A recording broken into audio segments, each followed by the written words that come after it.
Ladies and gentlemen, welcome to episode 24 of Our Time Is Now. Wrestling with Time number 8. Hitting them with the 4 horsemen on both hands, kid. Figure 4 8 horsemen, more like fortune. But what's going on with you, man? We were talking some shit the other day that we were going to start off the show with like a little bit of an update news segment before jumping into our topic of the day, Wrestlemania 19. That is right. So there's some big headlines in the news this week. Will Vince be selling the WWE? Dude, it's crazy. Will live matches be able to drive crowds? And there's a rumor that John Cena will be back for SummerSlam. And this is the news. Nah, bro. First topic we're going to get into John Cena possibly coming back for SummerSlam. There's a lot of reports coming out from everybody that he's wrapping up his filming in Canada, shooting the movie for Fast and Furious 9 and the TV show. And there's rumors that he will be wrestling at SummerSlam in a couple of months. An advertisement came on yesterday and it said, I guess that's not Granny Shifting or some shit. And I was like, motherfuckers use that in Fast 9, bro. That's from the OG. How about this? After me how about this? Y'all made 9 movies. The last 6 sucked. Bro, the first one, nothing beats sucked. the first one to me, bro. The first one was about original swap meets, women, the music, the cars. The first 3 were the best movies that they made, and then they got carried on and carried on and carried on. They turned into like James Bond movies, you know, they said that about Star Wars. They were like, oh, well, you know, Disney bought Star Wars from George Lucas, and they have like 6 movies that they have planned. It was like, let's say this. Episode 7 sucked. Yeah. Episode 8 actually wasn't that bad. Episode 9, the ending was great. That was it. What are you going to do, kid? I mean, we're not in the director's chair, so it's not our say. Someone's making a shitload of money somewhere off of all these projects, so salute to whoever the fuck that is. Hey, you know what? It is what it is. This is what happens when you're in a capitalistic world and economy. You can make money no matter what. Yeah, I mean, John Cena coming back after that apology, kid. Whew.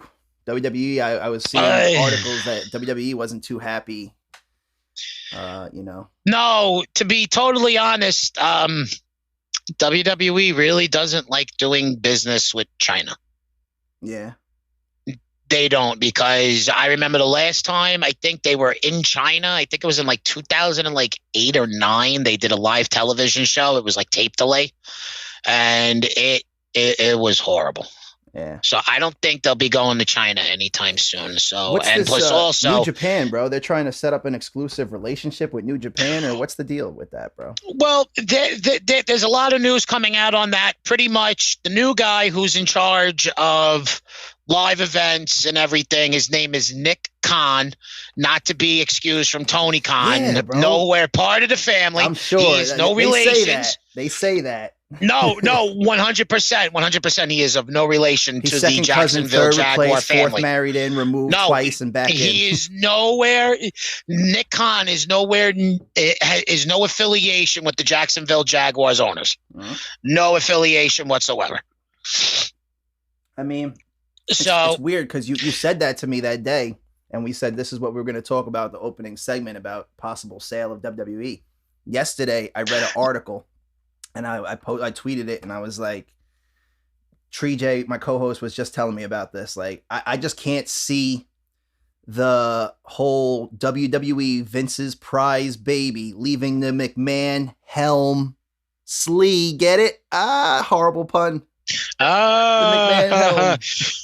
I just don't see it happening. I always thought Helmsley would take over. I don't want any part of the WWE. I want to turn NXT into an independent, something like that. Triple H. Vince is, well, going back to Nick Khan, they just fired a shit ton of wrestlers. Yeah. They're calling budget cuts. Mm-hmm. And what's really happening is going to the last topic, as you just brought up, is Vince selling the company. Now, as reports look, the way that they're structuring the company, they're merging divisions and everything, they're leaving the Stanford building, they're going to somewhere else. It looks like that they will be selling the business, and it's going to either 3 companies. It looks like it's going to go to NBC Universal, which owns the USA Network, which they have been on since 2006, and Spike TV. Or they will be selling to Disney. Now, Disney has been buying up everything. Yeah. Everything. Oh. Disney owns 5 out of the 7 major news corporations in the United States. I don't know, man. All I know is that didn't work out so well for WCW, which also brings me to our pay-per-view, which we're going to get into later. Triple H telling Booker T, you may have been a 5-time champ, Book, but it was with a joke of a company. And then King, I think, goes on to tell JR, well, you worked there, JR. How was it? Was it a joke? And he's like, absolutely, or some shit. And I was like, oh, see? So following in those footsteps might not be the best bet. Well, the way that WWE is looking the way it is, 3 years ago, they talked about buying a new building. They want to get out of the Stanford building. They're building a new headquarters. They're going to sell Titan Tower building, and then they're moving into their new building, which should be operational by the end of this year. Yeah. Now, smaller buildings, smaller offices. Didn't they just build that whole arena for like the home live tapings and shit? Though Thunderdome. Yeah. The Thunderdome. The Thunderdome was meant for the COVID-19 era because you couldn't have live shows. Yeah. So if you have the subscription to WWE Network or Peacock, whatever it is, $5.99 a month for Peacock if you get onto the WWE universe. You free plug right there. You can't beat it, bro. No. I mean, like I thought it was good when we first started doing these last year, bro. I thought it was great when we were plugging the joke. The WWE Network for $9.99. Well, everything's going up, folks. Gas prices are through the roof, so you could slash that bill in half with Peacock TV and get the WWE Network and all of its original content under the same roof for half the price. Go sign up. Thank me later, Peacock. Spread your wings. And it's funny because guess who Peacock is owned by? NBC. NBC Universal. I was just thinking about it last night. NBC's logo is a peacock, bro. Vince has a very good relationship with NBC Universal. They used to host Saturday Night's Main Event in the in the 80s and everything on Channel 4, 5, whatever the channel was in your local neighborhood or state near you. You could watch Saturday Night's Main Event. That was on NBC. Yeah. They used to have other shows on NBC. It would be like Superstars on Tuesdays or whatever. Like it was like random events. They would all be held on the NBC channels. So it looks like they're more leaning towards selling to NBC only for the fact that Vince has a 30-year plus relationship with NBC. Well, you're gonna go where the money is. We all know Vinnie Mac goes where the money is. Well, right now the company has this is the first time the company has actually been the most profitable it has ever been, even when they went public. WWE is now worth $1.3 billion. So it's finally when Vince opened it to the public, it was only worth $500 million. Yeah. Yeah, bro. I remember the Battle of the Millionaires, your boy Trump versus Vince, and I was like, but hold up, Vince is only a half a billionaire yet. I mean, the Battle of the Billionaires, rather. He's only half a billionaire. He wasn't quite full-fledged B yet. Technically, Vince personally didn't become a billionaire until about CM Punk became the champion and had the big promo and everything, because CM Punk drew him a lot of money. He was white hot. He drew a lot of money. Mm-hmm. Yes, he was the current day Stone Cold, but without the beers and everything, just telling it like it is and fuck the boss. Yeah. So that's fact. When CM Punk was white hot, That merchandise was selling. Tickets were selling. People wanted to see Punk. Even when he turned a bad guy, people wanted to see Punk. He generated money. That's how Vince personally became a billionaire, because of CM Punk. That's a pretty now, good card when it comes to the company, with all the deals that they do, with all the television deals, multi-billion-dollar company, Saudi Arabia, and all this other stuff, when you really look at it, they are probably worth about shy about $1 million to $1 billion, probably just shy. But if you round it all off, and including with the 30 plus superstars that they've released over the past 3 months, you're looking at about $1.3 billion worth for the company itself. What do you think not the issue Vince is McMahon. With the releases, bro? What is the issue? Why are they releasing like Braun Strowman, bro? Like, what are you thinking releasing Braun Strowman? Now Braun Strowman, Lana, Aleister Black, and a couple of other people were just in current storylines. They were just in current storylines. Like Aleister Black was doing the Dark Father gimmick. I'm thinking creative is smoking crack. No, what's going on is that Bruce Pritchard is running, to my knowledge, he is running both Raw and SmackDown. That's your boy, kid. They're saving all of the good stuff for SmackDown. And over the past 3 years, SmackDown has become more better than Raw because they have the more star power. That's how it always used to be. All the great guys would be on SmackDown when Raw is technically the A show and it's got all the younger guys and everything. But meanwhile, all the veterans and everybody are on SmackDown. No, I want to watch SmackDown. I was always a Raw guy. I don't want to watch Raw. Raw's always been Monday Night Raw, and I was always a Raw guy because it stayed constant. SmackDown, it was like Thursday night SmackDown, Friday night SmackDown, Tuesday night SmackDown, Thursday night SmackDown, Friday night SmackDown. SmackDown was always taped. Yeah, I know.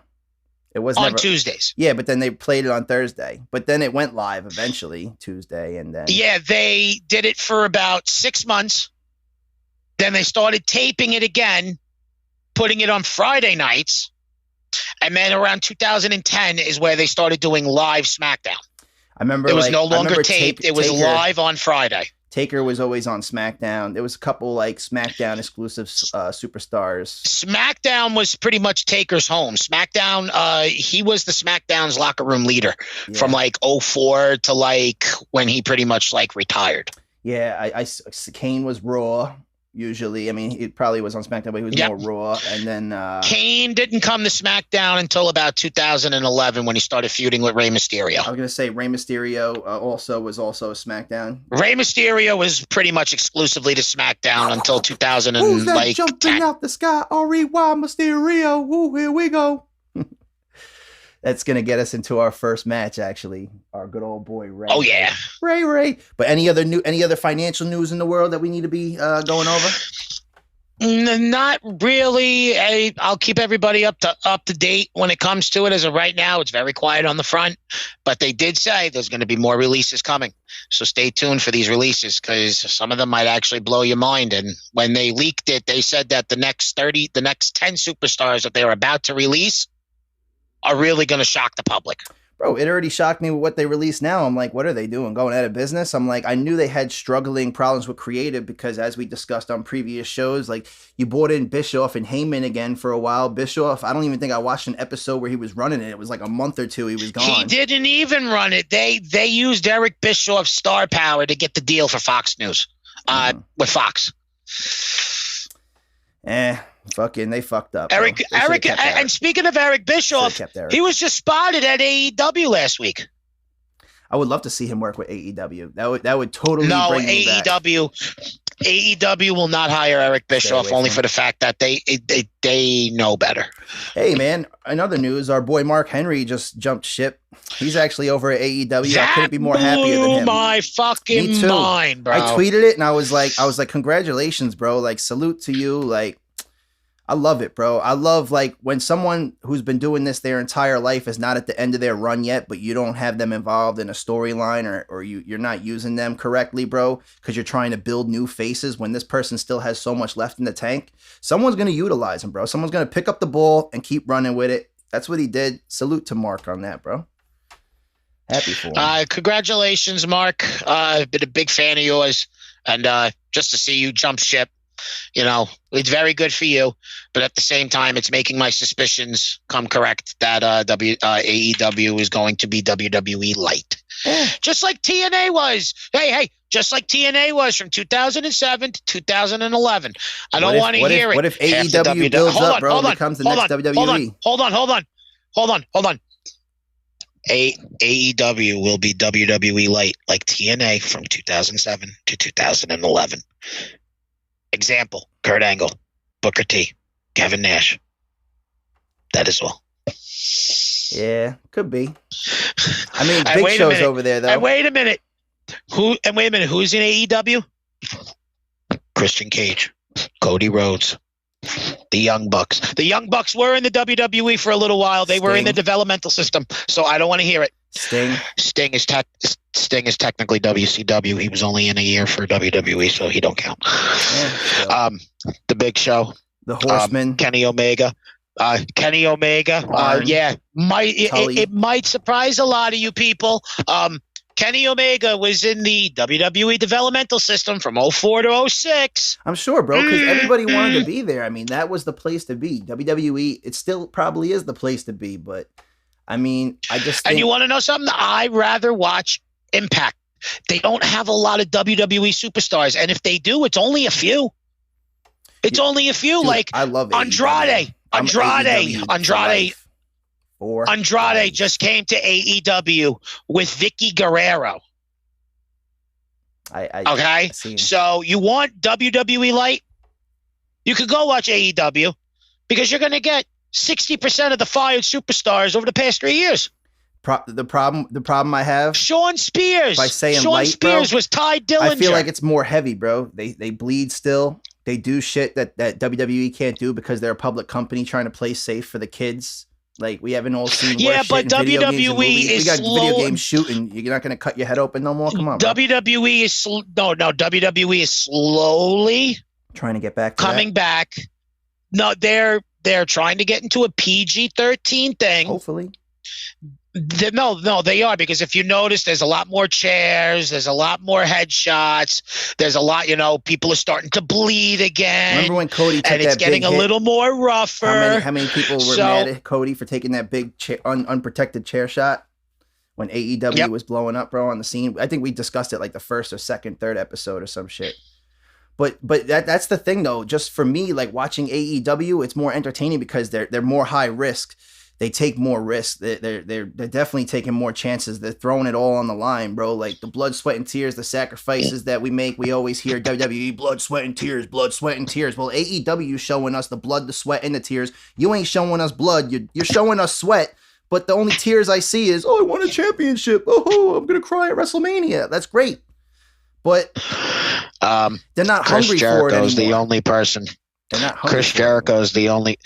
Chris Jericho's the only person to be in ECW, WCW, WWF, WWE, TNA, and New Japan Pro Wrestling. I just want to state that for a fact. And he's also the first undisputed champion of WWE history, and also the first AEW champion in history. So that dude, we're gonna get into that actually, because he is. I love Chris Jericho.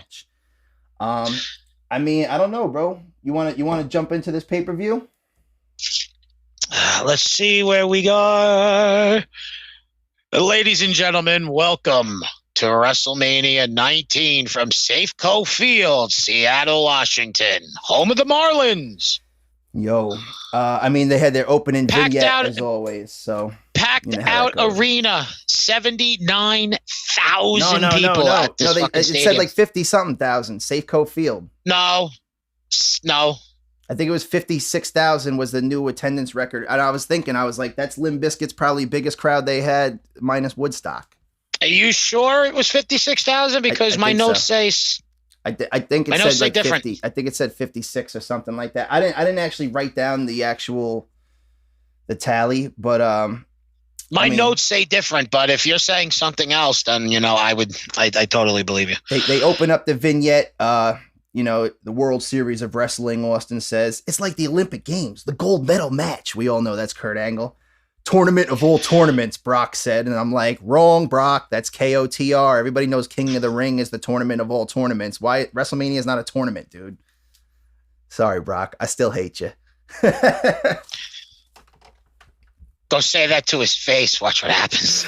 It don't matter, bro. He'd probably say, fuck you. What you going to do, beat me? I'd love for him to whoop my ass. I would love for Brock Lesnar would just grab your face and he just eats you like a fucking shark. I'd be like, Brock, can you give me an F5 like the ones you gave Kurt Angle on this night where the motherfuckers actually used to fly, not this little bullshit. Oh, I can't do it no more. I'm old. I show up once a week to wrestle and I'm a millionaire. Ha ha, I'm living in Wisconsin or Wyoming on my farm and I wrestle cows for a living. He lives in Canada. He lives in Canada? Whatever. He has a farm in Canada. It's like a 60-acre farm or some shit. I love busting Brock's balls. And I can't even front like to hate on the dude because I would really love to have that lifestyle too, where I only got to show up a few times a year and still be rich as fuck and champion. And I heard he's got like three. I heard he's got like 3 giant green egg barbecues. Yeah. Yeah. Probably has them all going at the same time. He's like, this is my protein. Yeah. This one's the chicken. This one's the steak. This one's the beef. My favorite part about this is when we were talking about this, you said the greatest WrestleMania ever, and I think it's culminated to become my favorite WrestleMania ever after rewatching this. Aside from the greatest band ever, Limp Bizkit, opening up, well, the theme song was Crack Addict. Yep. You know, this is JR's 10th WrestleMania, so he was wearing his John Wayne cufflinks, King said. Cole and Taz are on SmackDown commentary, so it was cool seeing Taz. Michael Cole had a cold tonight, so his voice was very raspy, and he decided to go to work anyway, and he put on a hell of a fucking show with that raspy voice working with my Uncle Taz. I will definitely say that. Yo, it was great seeing Taz on the commentary, though, because now he's doing the Bryan stuff with AEW. And, you see, Taz was good on commentary. I loved him on commentary. I thought he was great. Me too. I think so too. Him and Cole were good. Him and Cole were just as good as JR and King, like opposite shows. Like without a doubt, those are the polar opposites. Taz gave Brock Lesnar the term "Here comes the pain." Here comes when he came out one day. Yeah. Oh, here comes the pain. Yeah. Fucking Brock Lesnar would come out. Yeah. Yo. It's crazy. I mean, this is a lot of firsts in this WrestleMania, and this is, I'm pretty sure, a couple of lasts as we will get into. But we popping off. It's Rey Mysterio and versus Matt Hardy with Shannon Moore, version V1. No, this is 2.0, isn't it? No, it's version V1. Okay, it was V1. For some reason, I was thinking 2.0. This is Rey's first WrestleMania. And an opportunity to win the title. This is Matt's 4th WrestleMania. I predicted Rey. I had Rey picked for this. You know what? You want to know what Matt Hardy did? What was really cool when he used to come out back then? He used to have the Matt facts and everything around the fucking Titantron shit. All the little facts. Yeah, that shit was cool. I wish they would bring that shit back. That shit was funny. Yo, I mean, they doesn't like pizza unless if it has cheese on it. like stupid little fucking facts are like really funny. I wish I would have wrote down what the fact was for this night, but it did say something up there. This was said that this is Matt Hardy's 4th WrestleMania. You're right. Yep, that's where I took the note. But this match opens explosive, bro. These are both 2 explosive performers. Clever note. Out of the Hardy Boys, out of Jeff and Matt, do you know that Matt has more WrestleMania wins than his brother? Yeah. Well, Matt was around more as a solo performer. Jeff's never really been a solo performer. He tried it for a little while. I mean, he did do it for a little while, but Matt was doing it. Jeff had the drug problems. Yeah. He was always in during this time he was in TNA. Uh-huh. He was wrestling in TNA. Okay, TNA wasn't drug testing and all that, so he was drugging out in TNA. That was the match with him and Sting, where Sting was like, "Yo, what the fuck is this that was 2009. No, that was 2011. Victory Road, 2011. Okay. 3-minute match. Sting was all like, fucked up on pills. Drop him real quick. I'm done. Exactly. See you later. But this opens up. Corkscrew plunger. Ray's flying. Matt's flying. They open it up. Ray exploding straight out the gate, even though Shannon Moore is in his corner and Matt's corner. So, like I said, both intense performers. One hell of an opener. Speaking of hell, I wonder if Ray was going for the Daredevil look because he had the maroon burgundy. And it was the Daredevil. It was Daredevil. Yep. 03, 04. I think 100%. that's when the movie came out. 03. I forget what WrestleMania or pay-per-view, but I loved his Flash mock-up. That might have been WrestleMania 20 the next year, following year. Was it? When he came out, I thought the Flash was... Or Royal Rumble, maybe? That was the Royal Rumble. It was the Rumble. That was the Rumble that he won for Eddie Guerrero. That was my favorite Rey Mysterio get-up. Mine was the Joker when he beat JBL for the Intercontinental title and made JBL retire. I gotta look back at that. I gotta. What That's was at that? WrestleMania 25. JBL retired in 25. Okay. Excuse me. Anyway, yeah. That was his last match. So this one goes pretty quick. I mean, Matt reverses the West Coast Pop after the 619. He stole the match. He held the rope. 1, 2, 3. You know, classic bad guy Matt Hardy. I'm holding on to my title. Like, I ain't letting this bitch go. The little prick Matt Hardy he is. Fucking. And then we go to cut scene. Limo rolls up. The Catfight girls come out. I don't even know who they are, but they are smoking. They're the I think they were like the Bud Light, Miller Lite. the Budweiser, it was Miller Lite. like I think they said. Playboy Bunny girls, whatever. Yeah. But I didn't know the significance of it until later on, which we'll get into. Match number 2 was a tag handicap match. It was Taker and Nathan No Show Jones versus hold on, Show and hold Albert. on. I know why. Hold on. You're not sitting here and you're not going, yo, my boy Limp Bizkit before Taker gets out, sits there and goes, we're going to keep on rolling, baby. Damn right. I know. Well, I'm saying No Show Jones. Well, that Limp Bizkit came out and performed it. I mean, they opened this match with Rollin'. Like, I thought they were going to perform. With Taker coming down on his vintage Harley with the big-ass American flag on it. Ladies and gentlemen. That's American right there. Please welcome the WWE's favorite band in the world, Limp Bizkit. Mini performance, start up the show, rolling for Taker. This is my favorite Taker period, kinda. I don't know, maybe. Biker Taker was the best. But this is also before American Badass. This is like Big Evil, bro. He wasn't on That is American Badass. What are you talking about? Yeah, but it was before the short. It doesn't matter if Kid Rock was singing American Badass. If Taker comes out on a motorcycle with the fucking bandana, I consider that's Badass Big Taker. Evil, bro. That was Big Evil. Big Evil Badass Taker. It's the same thing. I guess so. Okay, look, all right. Look. But Deadman from 1990 ain't the same as Deadman WrestleMania 20. Like it's the same shit. It's the same shit. Whatever. Different eras. You put a hot dog on the evolution of Taker. Look, it's the same shit. You want to have a hot dog with a bun? Fucking go get a piece of white bread and fold it. It's the same shit. No, it's not, because if you have yellow mustard, you're a bitch. You got to get horseradish spicy yellow mustard or spicy brown mustard. They're not the same shit. It's mustard and spicy mustard. Horseradish mustard. Yellow mustard is the only thing that goes on my hot dog besides sauerkraut and onions. Fuck yellow mustard. I mean, it's okay. If it's the only thing there, I'll have it, but spicy, Goldens, whatever, or some other shit. Throw a little bit of, or you could even mix what my grandma does, get horseradish and mustard and mix it together, bro. It adds that little kick to it. Slamming. But, I mean, Fred's flicking off the crowd. Old school soldier, blessing down the hot shit or whatever. I don't know. Fucking typical. I'm like Fred. What are you on, crack, bro? What's going on? Like typical Fred. He must have smoked a fatty before the fucking concert. Well, we have to remember, he wasn't smoking a fatty, bro. He's a crack addict. He's addicted to cracking skulls, bro.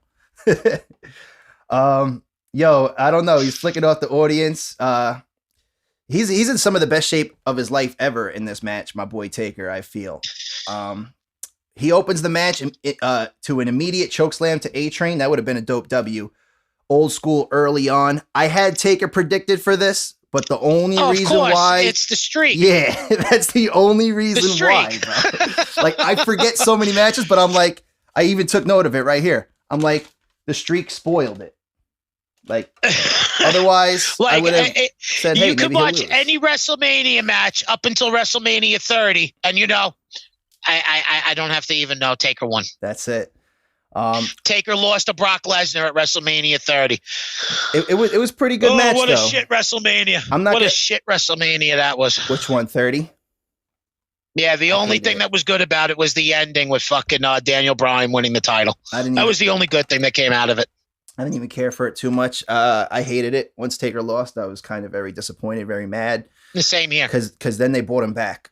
Okay, if that was the end of the Dead Man, and that really was the end of the Dead Man, okay. But then you brought him back, and it's like, now you guys really fucked up in creative because you had him pass the torch, and then someone put it out, and then he relit it. Like, it was like the Olympics, like fucking up at the Olympics. Oh, shit, the torch went out. Hold up, everybody. Time out. Let's go relight the torch.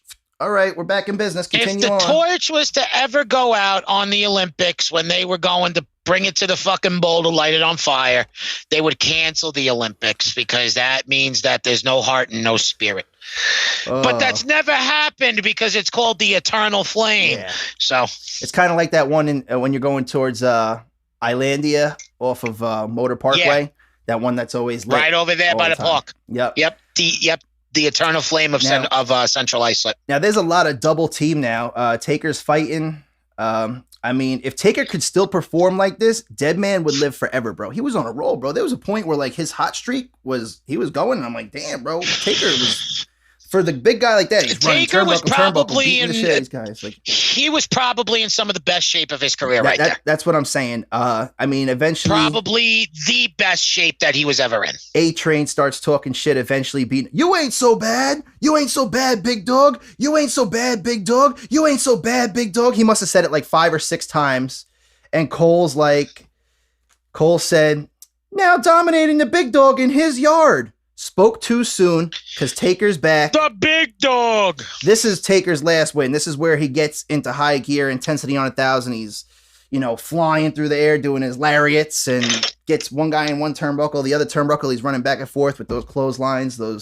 He's getting them with the punches.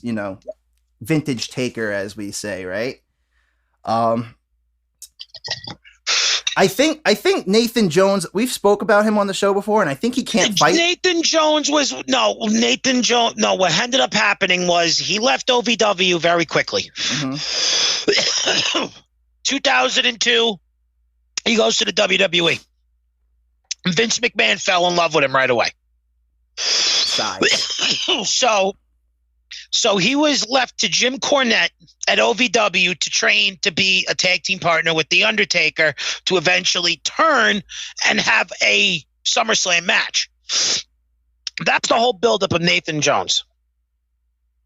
But I was Jones just thinking, was supposed to be the buildup for him and Taker to be a tag team. Yeah. And then once they were a tag team, they were going to win the titles. And then around Judgment Day, May or June, it would have split.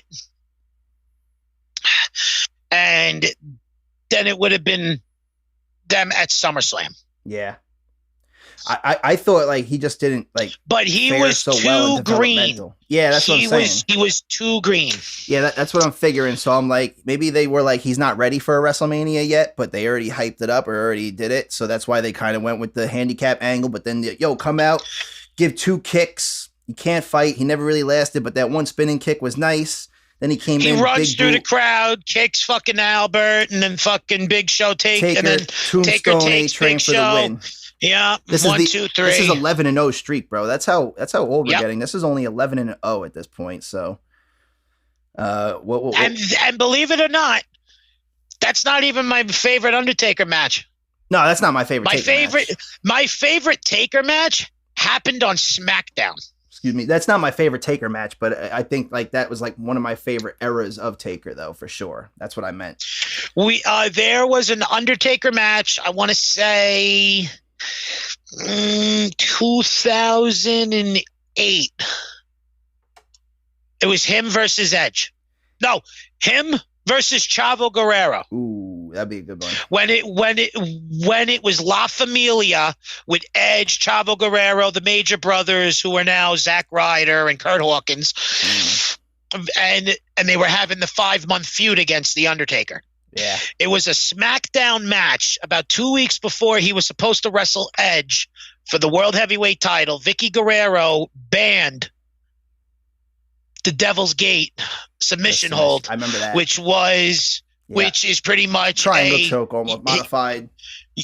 Your arm goes through the legs right here, and then it's a figure four with the one leg going above the head, like and then you grabbing his neck like this. Exactly. It's a modified it's a modified figure four triangle choke. Speaking of modified figure four, we're gonna get into that also later on, which a move that I never seen in the Triple H match. I have it written, but we'll get into that. We go to cut scene. But that match blew my fucking mind. My favorite Undertaker match, probably out of all of them. With who was it? Edge, you said? Chavo Guerrero. Oh, Chavo. Yeah. I'm gonna look it up. Taker and Chavo. Taker and Chavo should be around 08. All right. So I mean, Tori Playboy. This is around the era Tori's got Playboy, bro. It goes to the cut scene. Tori and Stacy with the Catfight Girl segment. She was never good looking. So you know something's gonna cook up. Who? What? Yeah, Tori was never good looking. Oh my god, are you bugging? She was my favorite. I love Tori. There's something about her face just wasn't right. Dog, I've loved Tori since she was with Billy Kidman. I saw her. Look, I went to the 2019 Hall of Fame. I got to see Tori Wilson be inducted. I got to see Stacy Keibler. I was there when Bret Hart got attacked. I was there that night. Yeah. I got to see Stacy Keibler. She looks hotter now than she did back then. Those legs, bro. Tori Wilson changed from back then to today. Yeah, no, I know. She looks hotter today. You think? Than she did back. She's got facial implants and everything. She actually worked on her face. She looks really good. I don't know. I think she looked super sexy back then, bro. I've been in love with her since she dated Billy Kidman. She had a good body. I used to hate Billy Kidman, bro. I used to hate Billy Kidman because I'm like, this Billy Kidman was hitting that shit every week. I'm like, this motherfucker is shooting star pressing that pussy every fucking night. Fucking asshole. That's all right. Hey, guess what? When Stacy Keibler left, she started dating George Clooney. I mean, I told you the story. I told you the story about. I'm pretty sure we spoke about it on this episode. Castro charging us way too much money for Playboys. I had the 03 Tori issue, and then 04 Sable and Tori came out with the duo, and I had to like save up extra lunch money, trade in Castro the old Tori Playboy, and like an extra $5 or $10 or whatever the hell it was. Fucking highway robbery to get this edition of Tori and Sable's Playboy. Had it in the spy case, bro. And me, Eric, and Anthony, that was like our fucking treasure, bro. Like, yeah, we got a Playboy 3rd, 4th, 5th grade, I don't know, 6th grade, elementary school grade, whatever. Fuck it. Actually, no. High school. Junior high. No, I was 5th grade because 99, I was in 3rd grade. That's the year I think me and Castro, 99, 2000 got in trouble. We're the same age. Yeah, I know. We're the same age. I graduated Winona in 03, and that was 6th grade. So I might have been 6th grade. Yeah, 03, 6th grade, actually. You're right, middle school, going into middle school. Going into 7th grade. Holy shit, the timeline. Yeah. Crazy. But, I mean, oh my God, this may be the greatest WrestleMania ever. You know, JR, you know who that is. Oh my God, this may be the greatest WrestleMania ever, JR. Tori and Stacy, Catfight Girls. King. And then I personally agreed, King. Like, I think it is one of the greatest WrestleManias ever. JR's funny little 2 cents. There's a lot of pups. There's a lot of pups in the dog pound. It's rated PG. Puppy's good. That's what King said.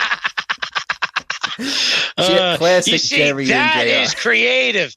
That is creative. Yo, there's so many quotes that you could quote JR and King off of, bro, and their energy, the way they feed off each other, bro. Like, they'll say something and there's something that wasn't even in the script or on the teleprompter or someone in the truck, and they just come off the top like that and work in sync. Exactly. Well, King's been wrestling and doing one-liners since the 70s. So, God damn it, don't put it past them. So, I mean, we're coming up to the next match is going to be Trish Stratus. She comes out sexy as hell, as always.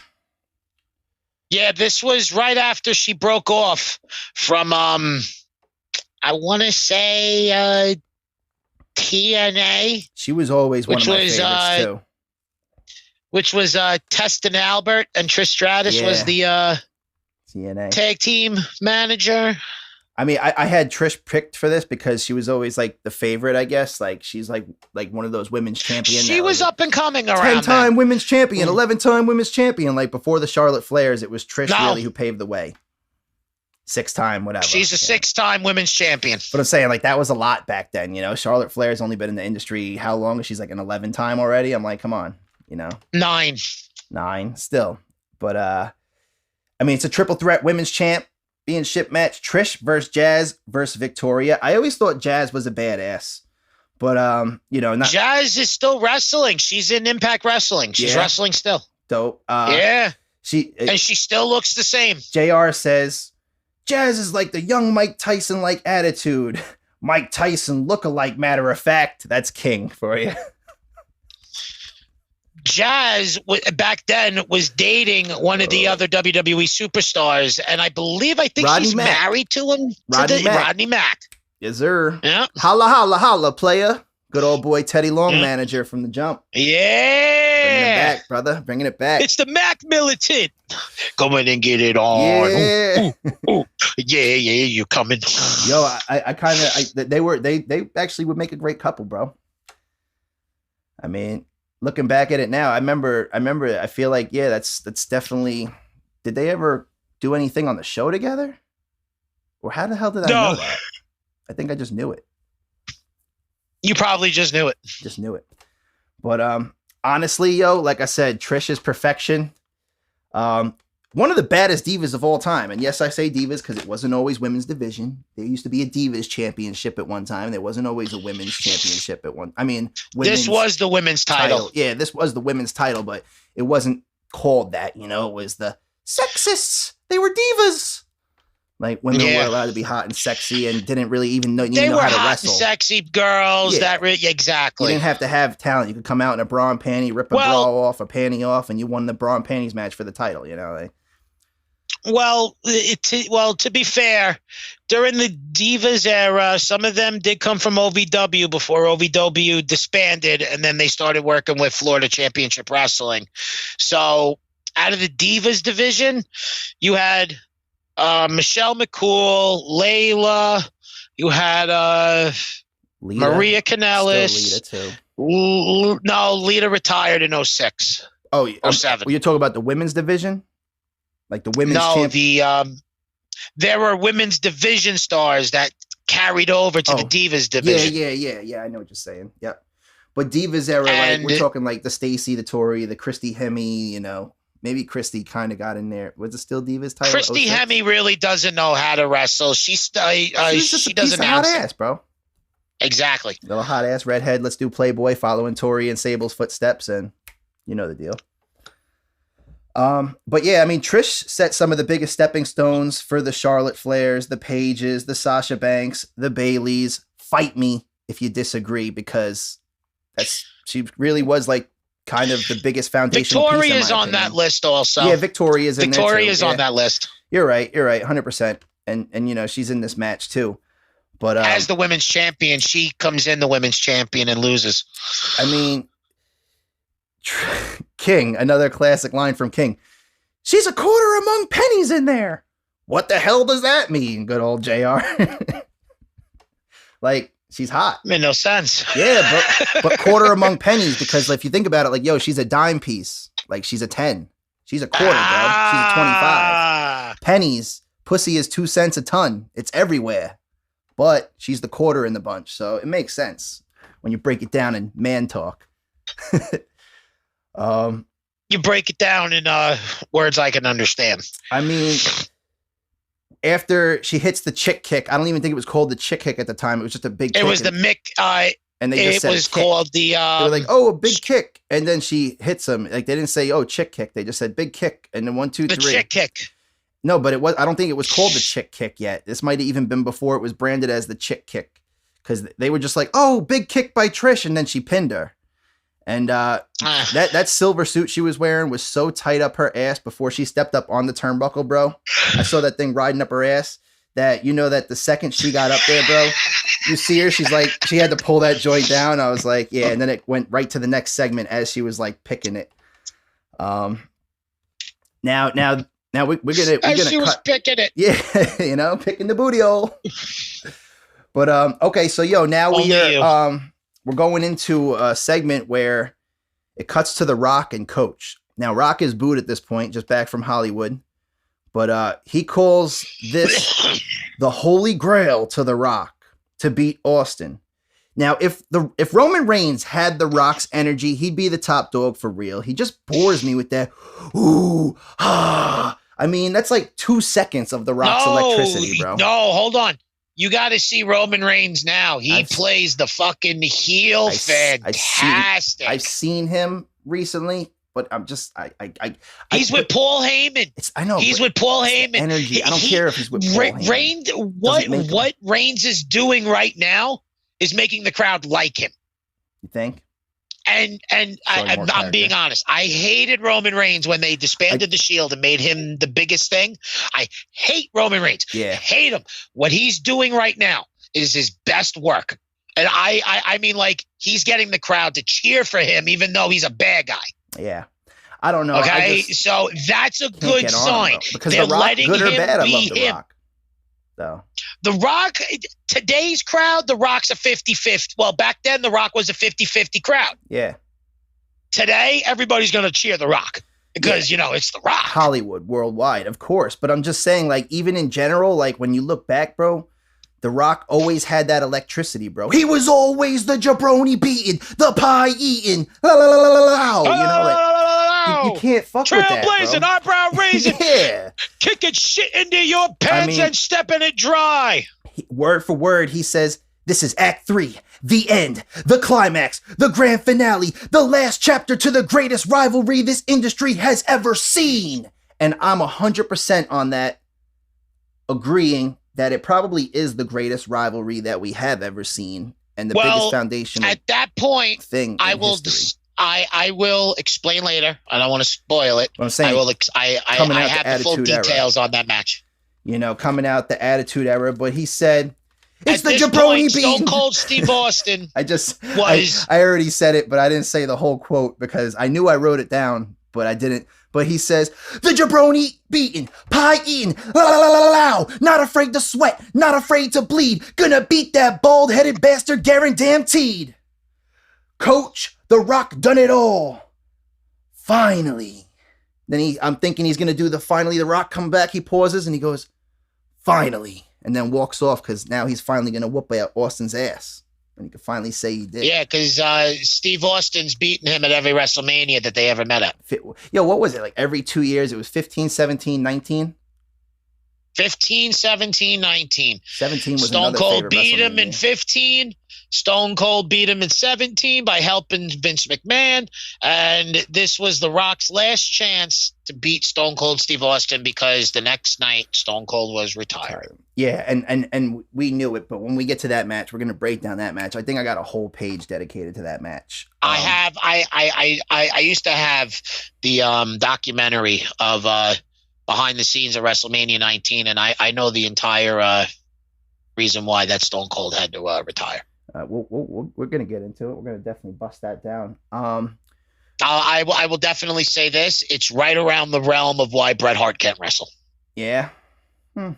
Well, viva la raza!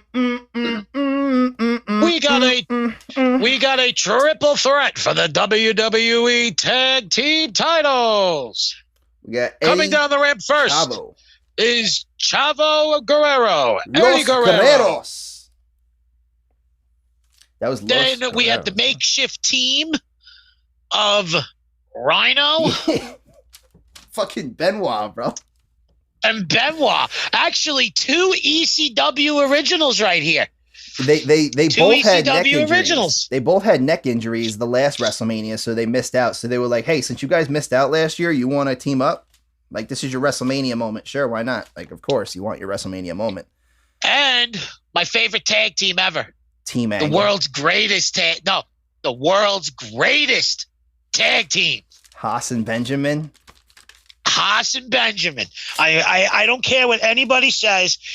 They were my favorite tag team when they were with Kurt Angle. Yeah. Great shit that they did. When Kurt Angle broke up Team Angle, they continued as the world's greatest tag team. Yeah. And they really were. Yo, they were the greatest tag team from 2003 to about 2008. Whatever happened to Charlie Haas? Wasn't awesome. He married to like Jacqueline too? Jackie? I don't know. All I know is that he's a chiropractor and a teacher now. All right. That's not bad. I mean, Shelton Benjamin was one of my favorite at one point. I had the Shelton Benjamin action figure, and I remember talking to Eric. Shelton Benjamin was mad cool. He was cool. He was the greatest high flyer. He was flying, back then. jumping, doing crazy shit. I remember talking to Estro about him, and Estro was like, yo, that's a good pick for your favorite. I remember when Shawn Michaels super kicked him when he jumped off the top rope. That shit was cool. We did see one of those actually on this night. We saw a super kick like that. But this is the first WrestleMania for Team Angle.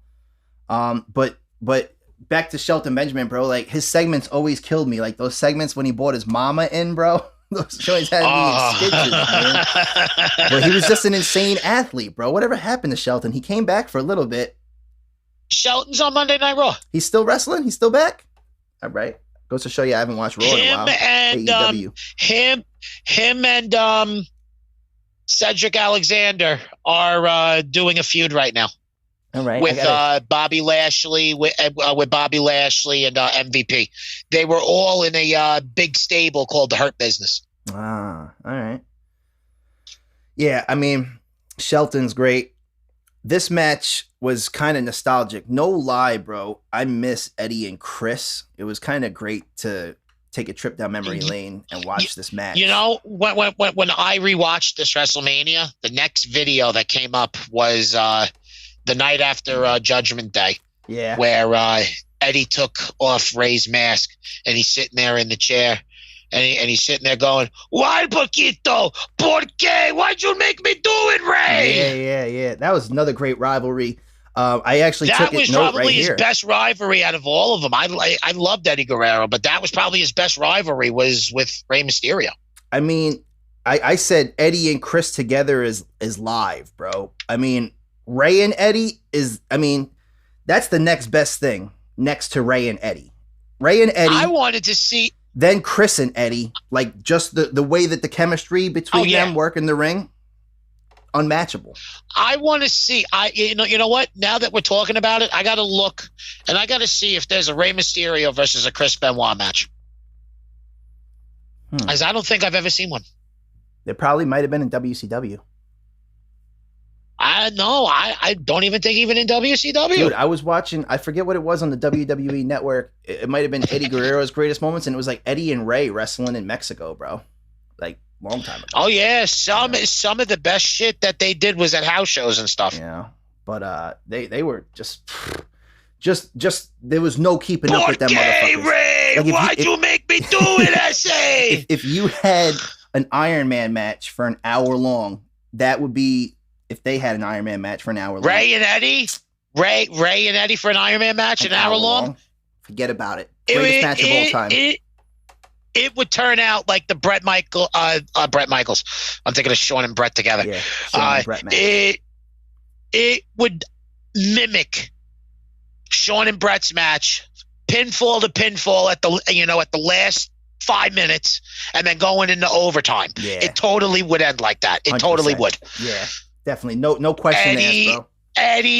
Eddie with a lot of submissions, Ray with the high flying, Eddie with the high flying.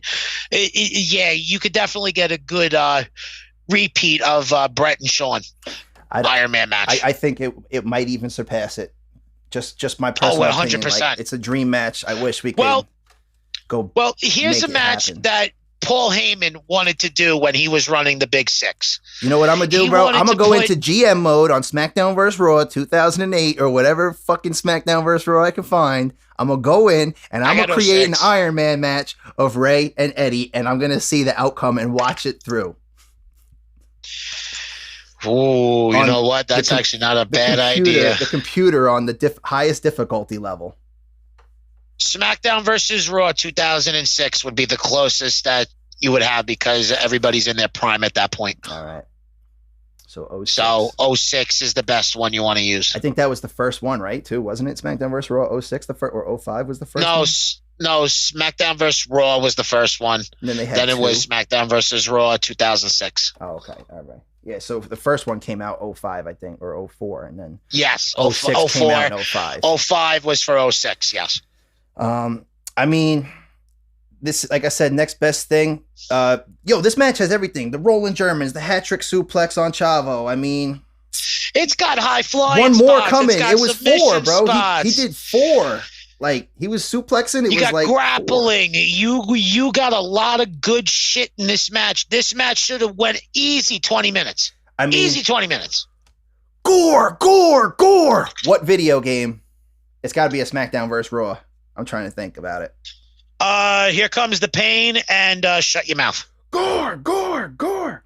I mean, Benjamin capitalizes right here, and Team Angle, man, world's greatest tag team. I think it was a fucking insane match, to say the least, though. I mean, all those athletes in there together, like, we're talking about just the chemistry that 3 of them have. They're all young, in the ring, too. But they're all young. Add the other mix in there. Rhino is great, bro. Don't get me wrong. Rhino is fucking awesome. Rhino knows when to put the gas on.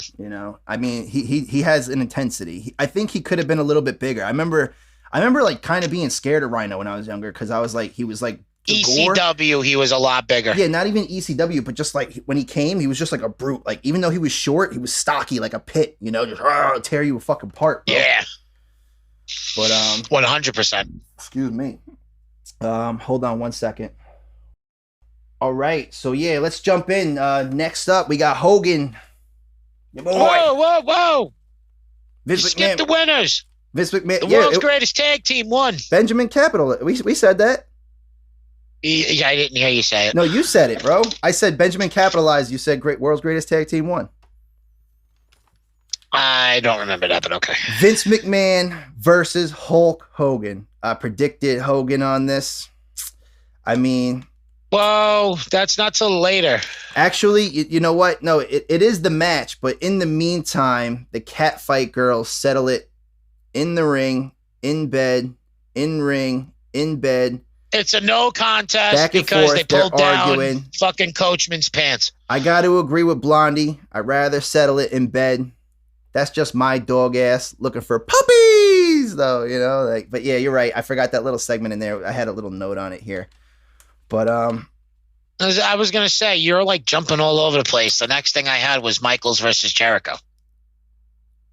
The catfight girls aren't until after Jericho. I don't. Oh, you know what it was? They threw the segment in here though for Vince and Hogan. Like, they had the segment prior to the catfight girls. It's a backstage segment and promo to the match building up. We don't really need to cover that. That's what it was. You're right. I don't know why I had it here though. I had VM versus Hulk Hogan. I think I wrote it, and then like it didn't show up until later on because I had Cat Girl segment. You're right. Match 5, HBK versus Y2J. Yo, this is a legendary one.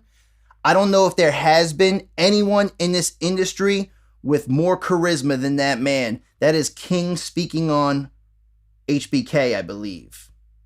Could be Y2J. This is the first time that they met. This is the first time that they met. First time. And then when they met again in 08, they blew it away. I mean, than what they did at WrestleMania 19. I'm pretty sure that was King saying it about, HBK. Nobody more charisma than that man. And I said, I don't know. Y2J is a good start. Like, if anybody's got more charisma than HBK, like, I'm old Sean, like Sean pre-Christian Sean, like crazy reckless Sean, insane, out of this world. Jericho to this day, pre-Jericho, new Jericho, still no fucks given. Like, he doesn't. It's the evolution of Jericho. But I mean, I forgot all about this rivalry, and I don't know how.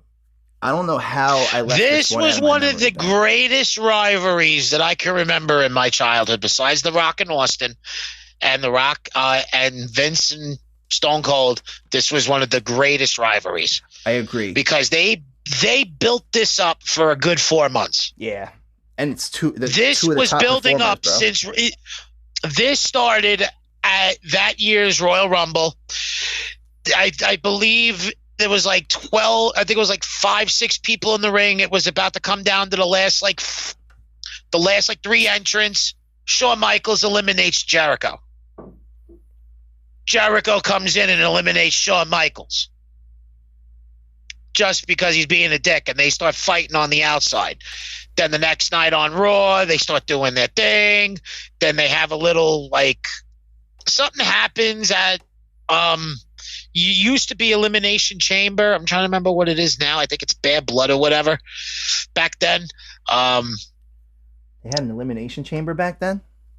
Before Elimination Chamber didn't debut until 2000. Wasn't it Revolution? New Year's Revolution? Revolutions? Debuted in 2002. They didn't bring it back until 2004.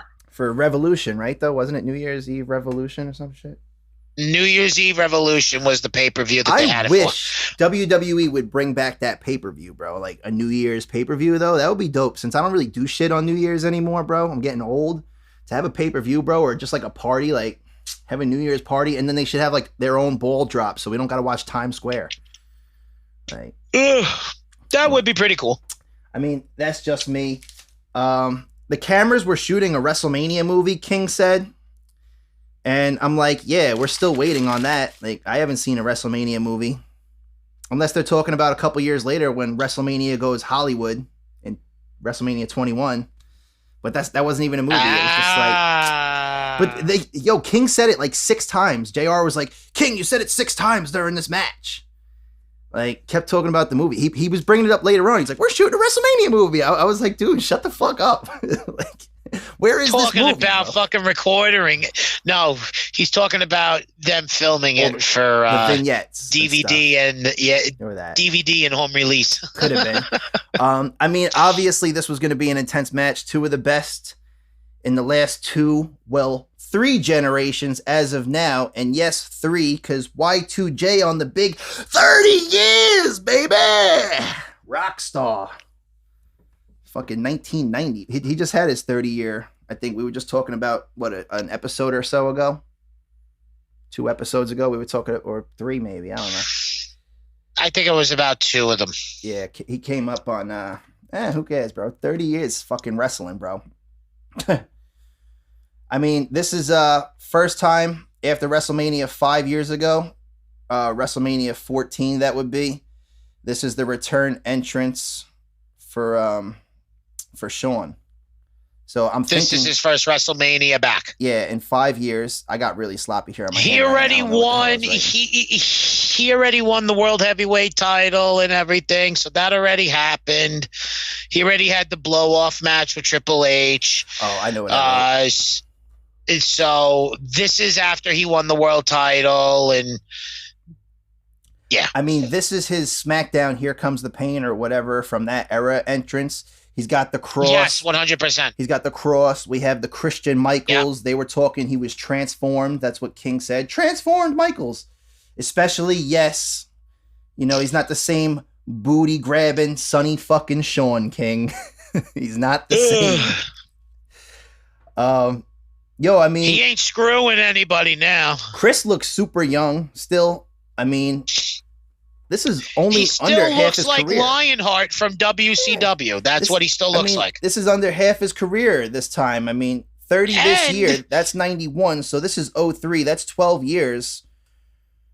He was, and when he came out to the ring, they billed him from Manhasset, New York, right here on Long Island, baby. We're getting old, bro. He was only wrestling 12 years at this point. We were all watching this as kids growing up, and now he's wrestling for 30 100. years. 100, bro. 100. Oh, man. But, Y2J with the kip up. HBK flex. HBK kips up. That's the original, JR says. I mean, these two are like a mirror image of each other. Y2J tuning up the shuffle, hits the sweet chin music. The counters were crazy in this match. I thought Chris Jericho had the coolest fucking sweet chin music. He'd sit there, tune it up, and then right before he go to hit it, he fucking shuffled the feet. Yep, Muhammad Ali. That shit was cool. That's it. That shit was cool. I didn't think he was going to kick it, bro. I thought, like, as soon as he shuffled, I was like, he wasted too much time. It's countering. He connected, bro. Just wasn't a Shawn super kick, so it wasn't enough for the finish. Great super kick. But I mean, I loved the match overall, bro. Y2J. This was a 25-minute match, and it could have gone for 40. Yeah, Y2J. You know, that was an emotional one for him because I'm sure that was like definitely one of his influences growing up. Obviously, as the 100% leading up to it. I mean, he cried, hugged Sean. Like, I didn't think he was gonna. And then he low blows him. Kicks him in the balls. Typical vintage Chris Jericho bad guy. Like, fuck you. I'm fucking getting my way. Yeah. You know.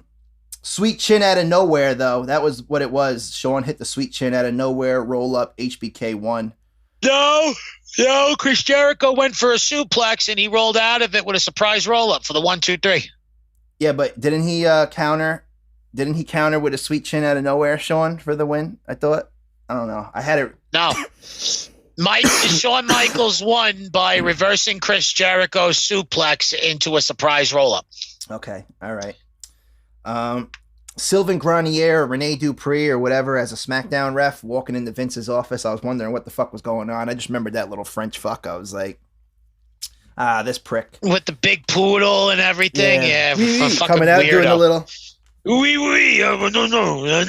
His little bounce, bro. Remember that little bounce he used to do? Yeah. Fucking weirdo, dude. And here's the weirdest thing about Sylvain Grenier. Oh, wait. Rene Dupree.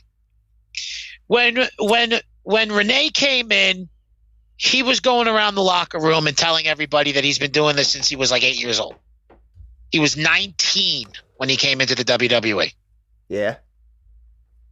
He was telling all the veterans, yeah, I've been doing this since I was 8 years old. You know, I have more experience than you guys. You know, some of the people that, you know, that have been there for like 5, 6 years and, you know, they've been wrestling for like 10, 15 years independently. But this guy's been doing it since he was 8 years old, and it's been 11 years and everything. So they ribbed on him really bad. That's why we don't hear from Rene Dupree no more. Yeah. He left. Both locker rooms did not like him. He rubbed everybody the wrong way. And 19 years old and being cocky and saying that, yeah, you know, I've been doing this since I was 8. Keep that to yourself, buddy. Yeah, you know what? I was jerking off when I was 8. I was jerking off when I was 8, but my balls weren't pumping yet. Show it off in the ring. And then just respect everybody who's backstage. Yo, that's a straight fact. There was one thing that came up one time where he was like attacking Tori or some shit, and John Cena came out and saved Tori, and I loved that. Rene Dupree used to bully a lot of people, and Rene Dupree was sent to human resources a couple of times for harassing the women. Fucking. He's like, wee. You want to see my wee? You have no wee. It's the roids. Your balls are in your stomach. Ooh. Fucking. Yeah, I mean, anyway, Limp Bizkit, Crack Addict, from their new album, which we never received. Hence, the album that actually came out in 2004 was called Results May Vary. LB had the pill bottle CD years before Shady had Relapse. When you opened it up, it was like a pill case, and it said open and close. Like you could turn it, like how you do a pill case, but it was the CD. Shady came out with Relapse, and it was also a pill thing. And I'm like, maybe Eminem was following Fred Durst with like the middle fingers and the stuff later down the line. I don't know. Well, they had a lot in common. In one of his music videos? They had a lot in common, but they were also beefing. Like, they also beefed. They had a song that was... He was in one of his music videos! Yeah, but they had a song together that was never actually officially released, and then Eminem came out with that diss song, Girls, talking about you little punk-ass Limp Bizkit, motherfucking Limp Bizkit, whatever. He dissed them a couple times. Yeah, but they did a music video together. Yeah, I'm sure they did. I mean, they were in Hollywood together. They started off cool, bro. They became beefing over whatever reason. And then there was what song is it? Then there was DJ Lethal, who was... It's all about the he said, she said bullshit, and you leave him with a fat lip. Yeah, he's in that music video. Eminem's in that music video. I know, but that was 2000, bro. They got into beef later on. That was Chocolate Starfish, or even Significant Other, that might have been. But like, they got into it later on, and DJ Lethal was House of Pain's DJ. Was it Ja Rule? House of Pain was Jump Around. Like the main beef with Eminem. Wasn't Ja Rule like the main beef that went around from like 02 to like 06? Wasn't that a lot of like Ja Rule shit? Yeah, I mean, that was Eminem was dissing everybody, bro. He was dissing Whitey Ford, Everlast, who was House of Pain, was Jump Around. Did they ever find out who killed his? Did they ever find out who killed Proof? To be honest, I don't know. Or did Ja Rule set that fucking hit up? I don't know, bro. I don't think it would have been Ja Rule. If anybody, Ja Rule wasn't the gangster. It was probably Irv Gotti. Well, the only reason why I say Ja Rule is because that fucking 50 left Ja Rule's fucking record company and then jumped over to fucking Shady Aftermath. Well, I think he was bragging about how he stabbed him and shit. Like, Ja Rule was more an entertainer, bro. More than but I've heard but I've heard some shit about Ja Rule, and I know somebody. One of my friends is I'm not going to say any more than this, but one of my friend's spouses used to be the background dancer for Ja Rule. Okay. So I have heard some shit. Yeah, no, I'm sure. To be honest, I don't really know. Like the whole. That's why I asked, because I know Ja Rule was stirring up a lot of shit. He was between 02 to 06. I mean, that was 50 and a lot of the big beef. A lot of the big beef is when 50 went to Shady Aftermath with fucking Dr. Dre and Eminem to sign on their record. And I knew a lot of 50's beef transferred over to it. So that's why I'm saying, because I know Ja Rule was a big part of that. Eminem Him and Ja Rule were fucking going back and forth for like years. Eminem said it on You Don't Know. He said, wear it like a badge of honor. We'll pass it around and share it and let it go to whoever's holding the most current beef on their shoulders. And let the soldiers know we got their back till it's over. But tonight, we ain't coming here to beef with nobody. We came to party. Banks, Cassius, and Mr. Ferrari. So it's Shady at the Mizad, that and that ass. You whiz ass, some shit. What kind of a supple position is that? I don't know what the fuck he said. But, you know, his crazy rhyme scheme. That sounds close. Anyway, that sounds that close. So Limp Bizkit, they performed Crack Addict. That was actually a dope song. I'm thinking why we never received the album is because maybe it was on... We talk about the WWE fallout with their favorite band, Limp Bizkit. We were talking the other day. You said when Kid Rock came along, things changed and shit. But I'm thinking maybe WWE was working on the song with Limp Bizkit, or they paid the studio and it was under WWE's production, under their label, you know? And then they fell out. Jim Johnson said something about that in a recent interview. And it was Vince's idea to pull the plug. Yeah. Because Kid Rock was becoming a bigger thing and Vince wanted a little bit of Southern rock to be incorporated with WWE music, even though Kid Rock's from Detroit, Michigan, from the north, but he does Southern rock songs. Kid Rock's more promotable. Mm-hmm. Kid Rock doesn't have that Limp bad Bizkit was image. Brash. The only bad image that Kid Rock has was when he dated Sheryl Crow, and then he was, you know, when they broke up, he was stalking her for a little while.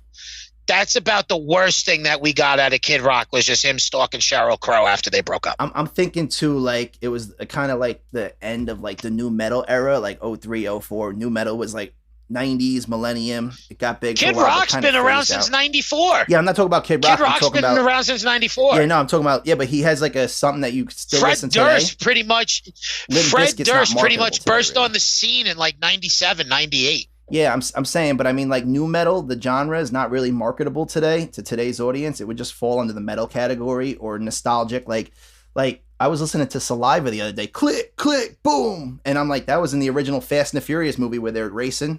What kind of car can you can afford, pal? That was a fucking WrestleMania song. More than you can afford, pal. Ferrari. No, ladies and gentlemen was a Saliva song that was WrestleMania 23's theme song. Oh, they definitely, Saliva worked with them. Drowning Pool worked with WrestleMania even, bro. I've been to a Drowning Pool concert. Only 200 people showed up. Drowning Pool did the original ECW theme in 96. Yeah. Let the bodies hit the floor. That's all ECW. I wish I could scream. That's all ECW. But so yeah, I mean, moving on, yo. We got the WrestleMania Catgirl pillow fight. Stacy had the Kid Rock theme. Stacy had the Kid Rock theme at this point. She's got legs. She knows how to use them. ZZ Top cover. Original. Exactly. Thank you. I was about to say Kid Rock hit it. I saw ZZ Top live at the Paramount too. Kid Rock did the best cover. I took my dad to go see ZZ Top for his birthday at the Paramount a couple years ago, and I'm like, these motherfuckers are still rocking, bro. They came out with their fucking cow skin or whatever guitars, like wrapped. They're in their 70s, and they're rocking, bro. 70s, and they're still kicking ass. Yo, they're still rocking. I'm like, bro, they got to be like going like the Rolling Stones, 50 years strong, bro. Rolling Stones, dude, they're in their 80s and they're still touring. I don't know, man. It's got to be crazy. My prediction, my prediction was, well, Tori comes out, so she's like, I'm gonna make it a fatal 4-way. Not gonna lie, this match was super corny, but hot as fuck. Had me smiling the whole way. My prediction was, we were all winners, King. I mean, we were all winners in that match. Braun panties come off. Coach was the only loser. Coach took the big L. In his tighty whities out there. They pulled his pants down. But hey, listen, if those girls were beating me with a pillow and pulled my pants down, I'll trade places, Coach. Let's go. Dun-dun-duns. They pulled him down to a dun-dun-duns.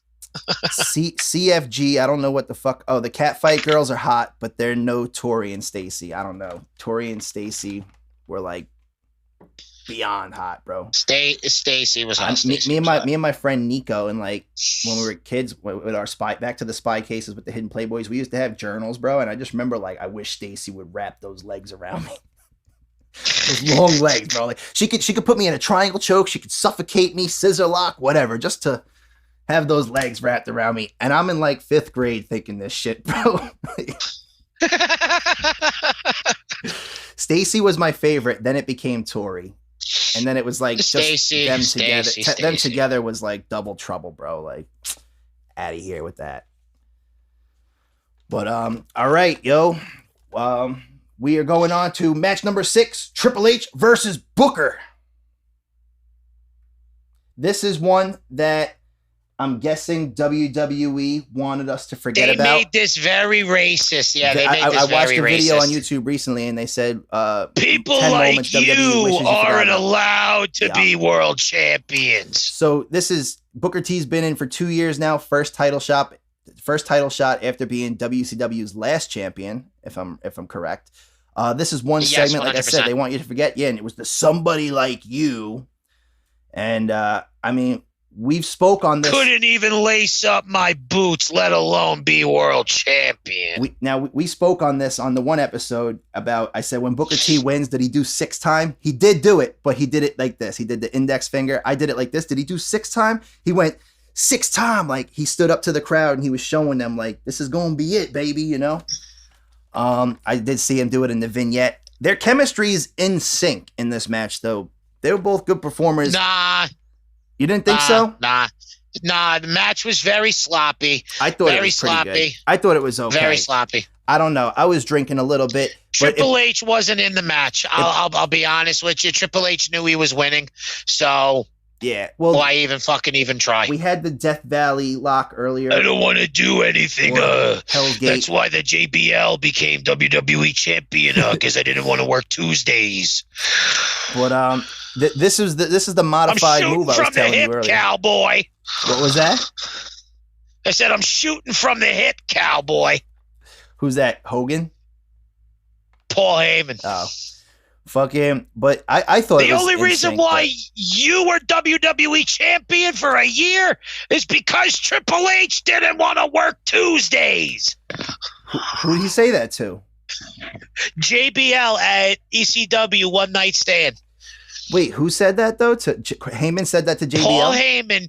Paul Heyman said that to JBL. He's sitting there. He's ranting on the Raw and SmackDown crew that's sitting up at the Hammerstein Ballroom, making fun of him. He sits there and he blasts Eric Bischoff, and then he looks at JBL and he goes, "Ooh, and I almost forgot about you. Since you want to shoot from the hip, cowboy, let me tell you something. The only reason why you were WWE champion for a year is because Triple H didn't want to work Tuesdays." Whoa. Insinuating the fact that Triple H was already the world heavyweight champion, so they wanted to make him WWE champion, but he said nah, so they made JBL the champion. Shout out to my guy Hashi. He just popped up. He's going live right now. But he was actually on the last episode of Our Time Is Now. So I don't know. I was just giving him the shout out because he's going to pop up in our video later on anyway. But check out the last episode if you haven't. But that's actually a good promo though. Paul Heyman, I think, is one of the better creatives off the top of his head, bro. He could come out and make gold. He could come out and there's a total shit show going on. The crowd is fucking furious about a riot, and he comes out and he looks through the curtain. He's like, oh fuck, I gotta get out there and do something. And he's gonna go out there and make the show better, bro. He's gonna turn the crowd. Oh yeah, he just has that ability. He's just fucking a wizard with that I am the advocate for Brock Lesnar. Yo, I made a fucking did I tell you about the meme I made for Twitter? I got so sick of him saying Brock Lesnar all the time, and I was like, yo, he's on Brock's dick, right? So I went and found a picture of Johnny Sins. And I fucking put Paul Heyman's face on Johnny Sins. And I put Brock Lesnar's face on Johnny Sins' dickhead. And the veins are there. And I was like, my advocate for Cock Lesnar. There was, before we go back into I would put the picture right here. I would put the picture right here, but somebody's going to sue me or we're going to get defunded and kicked off YouTube and shit. So maybe I'll just put the link for it. You can view it. There was an episode of Raw where Brock Lesnar was actually talking on the mic, and he's talking, and I forget who he's talking to, and he sits there and he goes, and at the end, all I'm gonna do is break your arm. Now say something stupid, Paul, and hands him the mic. Say something stupid, Paul. You know, Paul was like, all right, I got something. Let me tell these people something. That was great. He hands him the mic and says, say something stupid. They work good together, bro. I don't think Brock would have They really are great got to, together. I don't think Brock would have got where he was without Paul. And vice versa. Oh, without a doubt. Vice versa. Maybe Paul wouldn't be as prominent in wrestling today without Brock, because going back to when they first... Paulie dangerously, I mean, you know, no, Paul Heyman's going to be around for a while. Don't get me wrong. He always would have been around. He would have been behind the scenes writing. He'd be involved in the industry. But I'm talking about screen time and the way he's worked his way up the ranks, coming from the bottom to be where he is now. I'm just saying, like, it was a synchronous relationship. They both, one hand washed the other, and they both helped each other out. That's all. He started from the bottom. Now he's here. Without a doubt, he'd still be here. But I'm saying maybe we wouldn't see him on TV as much. Maybe we wouldn't have that annoying, my advocate, Brock Lesnar. We wouldn't have that to hate or love. Like, it wouldn't be here without each other. So, shout outs to both of them. I don't really hate Brock. But going back to our match, this was like I said, this was a sloppy match. You're right. Triple H was pretty dominating in the match. Few roll-ups to signify the turning tides. The scissor kick versus the knee to face. When he hits? How about the ending when he pedigrees him? The fucking laid on the ground for 30 seconds. Yo, there was what the fuck? There was Triple H pedigree for the win. You're right. Scissor kick versus the knee to face, though. I always loved Booker's scissor kick, and I always loved Triple H's knee to face. We used to play video games back in the day, I always gave those two moves to my guys. Triple H's knee, or boom. I always did the CD thing, or either Triple H the running knee where he kicks you with the knee, or the one where he runs up and then he face busters you on his knee with the jumping. Those were two of my favorite signatures of all time. Face buster, spine buster. Spine buster. I always gave my guy the Leviathan spine buster, though, the one Batista did, where he like lifted you up by your chest and fucking slammed you in the ground. Yeah. That was my favorite spine buster. I don't think anybody had a better spine buster than Batista, especially when he came down on his knees. He just bounced right back up, bro. But it looked like the driving force. Like, I don't know if it was just because it was Batista doing it. Like, the animal was fucking a specimen in his day, bro. Like, he still is. But I mean, primetime Batista, bro, like, fucking coming out of OVW when he was Leviathan with the contacts, the gauges or whatever, the big hoop earrings. Whatever. Deacon Batista. That was what Deacon Batista. Deacon Batista. That was Deacon Batista. That was when he came straight out of OVW and worked with Reverend Devon. Testify. Yo, speaking of, bro, I thought I put that on here somewhere. Maybe not. Oh, it might have been an earlier segment. Yeah, it was an earlier segment that they showed like earlier in the pay-per-view about the Dudley Boys coming in and helping somebody out. I forget, but it's on one of the other sheets. Anyway, yeah, Triple H, yo, he had the Indian Deathlock though in this one. That's what I wanted to get back to. It was like a modified figure 4, the Indian Deathlock. I never even heard it or seen it. Never heard of it. It was a submission move that he did, bro. It looked just like the figure 4, but he kept. That's when Triple H also got up and he used to do like the little clapping thing and fall back where he had like your legs messed up. Triple H could never do the figure 4 because he's got fucked up knees. No, but he did, dude. He did the Indian Deathlock in this match. I never saw it before. They were like, "Oh my god, it's the Indian Deathlock! It's the Indian." I'm like, "What the fuck is the Indian Deathlock?" But it was like a modified figure 4. Never heard of it. It was like Hell's Gate, like how Taker does like Hell's Gate modified. It was kind of like that. And then he's on his stomach like this, though, and Booker T's screaming in pain. And I'm like, it kind of looks just like a figure 4. And usually when you're that way, the person applying the move is the one in pain. So I'm like, maybe it was a figure 4, but they just gave it a different name because it looked the same. I don't know. I wish I would have learned how to do that move to RJ and the boys back on the block in a day, though. It looked fucked up. Like he had like this. He was like pushing his knee this way or his leg that way. I don't know. I'm going to send you the video. I would put it in here, bro, but they wound up kicking off our Paul Heyman tribute to New Jack. They made me cut the segment out. YouTube said your video is blocked unless you cut this segment. I had to cut. They said you could do it in video editor. I had to cut it out. I tried to speed it up. I was like, just paying homage to a dead guy. I mean, come on, why would you cut it out like a sermon? It's like being at the guy's funeral. WWE copyrighted because it's copyrighted. But it don't matter, bro. It's a guy who died and we're honoring his life. I don't know. That's just me. WWE doesn't even own any rights to any of his names. So whatever. But like you said, pedigree for the win. Boom, boom, boom. Triple H won. It was kind of obvious who was going to win that match anyway. Like I said, you're not fit to be champion.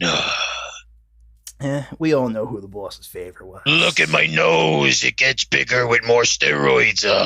We all know who the boss's favorite was. Speaking of favorites, that brings us to match number 7. Hogan versus McMahon. In a street fight, 20 years in the making. Yeah, so they say, right? But there was a lot of speculation around it. But you're right. Yep, street fight. So 20 years in the making, 1983 to 2003. 93 is when they said Vince said Hogan left the WCW. WWE, I went to WCW. Yes, this is the first time that Hogan... it was like 95 or 95, 96. I think he was like in Hollywood for like a year or two doing those Mr. Nanny movies and shit. No, Commando. That was the early 90s. That was 1990, 91. Came back in 92, left in 93, was in WCW, and then in 95 turned to be the New World Order because Hulkamania wasn't running wild from 94 to 95, brother. Hulkamania wasn't running wild anymore, brother. I got married. Look, Jack, I had to sit there and I had to take the red and yellow down, dude. Listen, I had to put on the black and white, brother. I was in the process of making Brookie, man. I needed money. Nick was on his way. I was sleeping with I was sleeping with Miss Elizabeth, and she was getting the 26-inch pythons every single night when Randy Savage was sitting down by the bar. Remember, she was getting that 12-inch Hulk Hogan dickin', brother. Not the 6-inch Terry Hogan, but the Hulk Hogan, brother.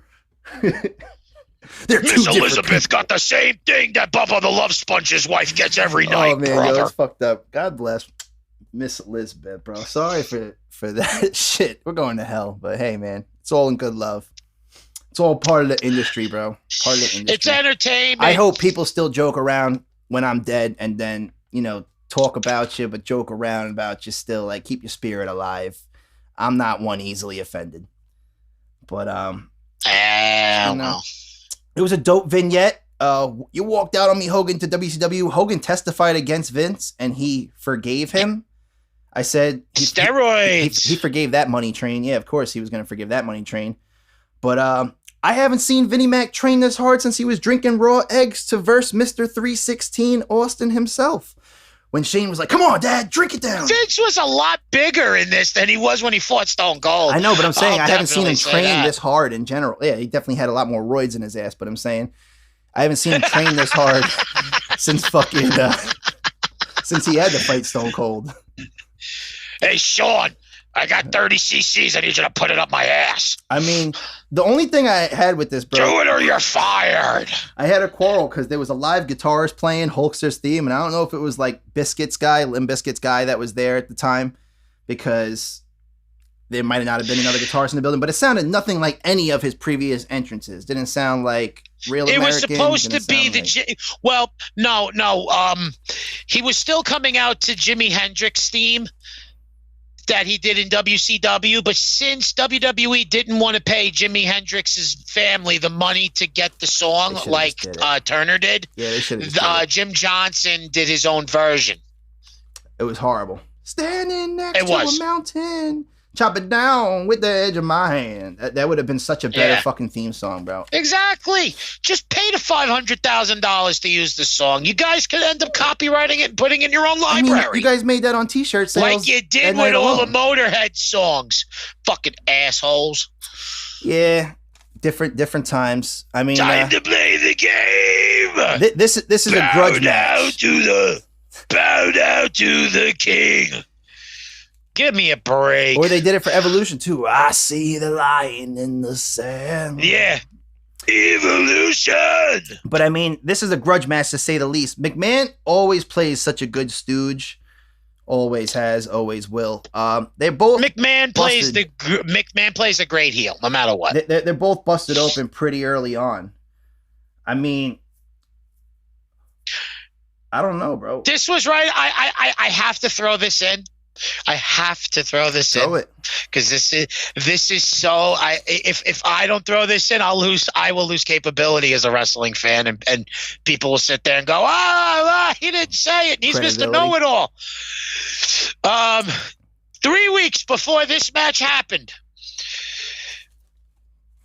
Vince McMahon signed Hulk Hogan's name in Hulk Hogan's blood on the contract. Yeah, that was dope. He was stabbing him with the pen.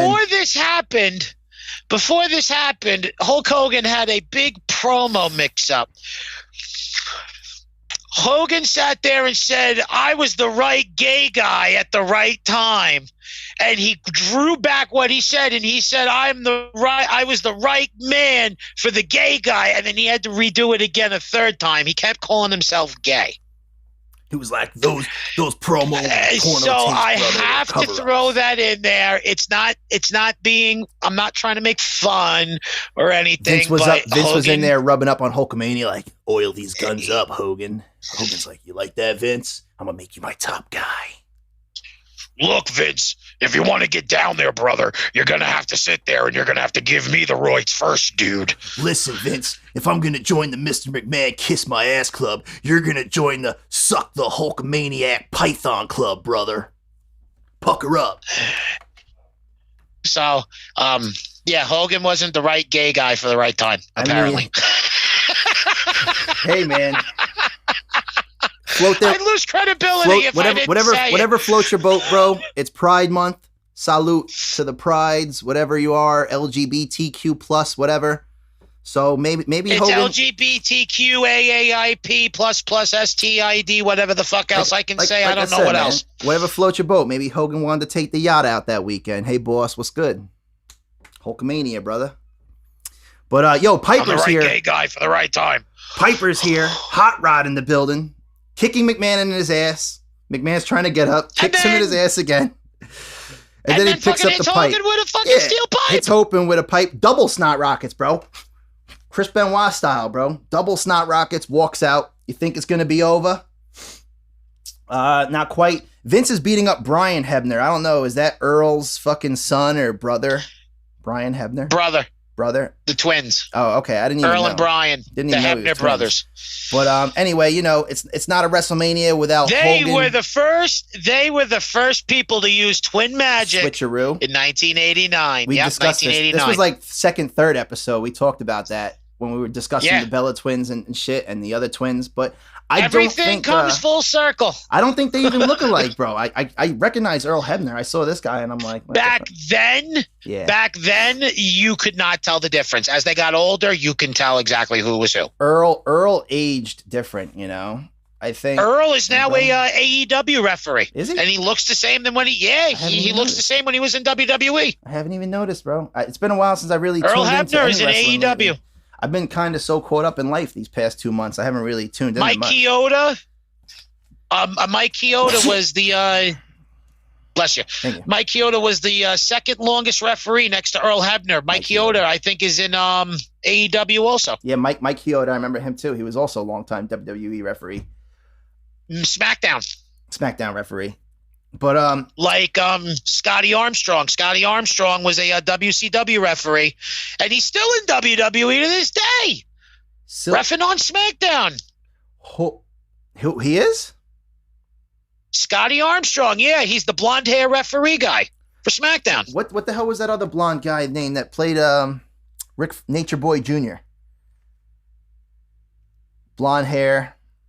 Scotty Armstrong, that was WCW. No, there's another guy, WCW guy that played Scotty Armstrong used to be in WCW. He played Nature Boy Jr. That's his name. during WCW before he was the referee. Yes. Yes, it was Scotty Armstrong. David Flair, his actual son, did wrestle in WCW because he had the storyline with Stacy Keibler. And the storyline with that's probably around the same time as David. Scotty Armstrong looked exactly like Ric Flair, just really skinny. Yeah. Back then, he did. He looked like Ric Flair, but he was skinny. Around the era of like David Arquette and like Ready to Rumble and time in Before that, that was 98, 99. I remember Vince Russo was writing for the company then. I remember seeing the Horseman in the ring, and I took a picture of Brooke Hogan. I took a picture of fucking Charlotte Flair with the Four Horsemen in the ring, and I'm like, holy shit, she was so young there, just standing in the ring with the Four Horsemen. I was like, damn, bro, like teenager young, bro, not even. But yes, Scotty Armstrong. Armstrong. You know this is not a WrestleMania without hulking up and running wild. Sylvain Grenier comes out. That's where he was going to Vince's office to try to screw Hogan or whatever. The referee, Hogan sends him like this, does the Babe Ruth like he's gone, chucks him out, hits McMahon with a leg drop, hits him with another leg drop, hits him with a third leg drop. He just wanted to leg drop the shit out of Vince McMahon. And he just wants to break his fucking hips, doesn't he? And then, Hogan obviously walked away with the W. Vince, they wouldn't have made him sign a fresh new contract to be like, well, it's gonna be his last match. Like, of course, Hogan's gonna get the win. That's like putting Hulk Hogan versus Dusty Rhodes. Well, let me tell you something, baby. The American dream ain't gonna be laying down and doing no job for no Hulkamaniac. I'll tell you what, brother. Yeah, man. Well, let me tell you something, dude. You're going to have to take the 1, 2, 3, Jack, because I'm not going to sit there and take a pinfall from a fat ass like you, brother. Well, then let me tell you something there, baby. We'll just have managers in the match, and they can just cause a DQ, and then that's how we can do it, and then we both save steam, baby. I like that idea, dude. Let's do it, Jack. Fucking... All right, so hold up. Hogan will never take the W unless if it's for somebody that he'll say yes to. And the only person I've ever seen him take the W for was for two people. Who? Ultimate Warrior and Brock Lesnar. Yeah. Hold on. I do need to run and get my portable phone charger because I'm set up in a position where I do not have an extension cord without turning my camera the other way. So hold up.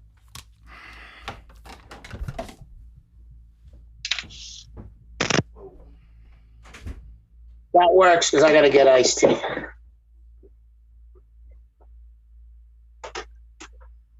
Baby.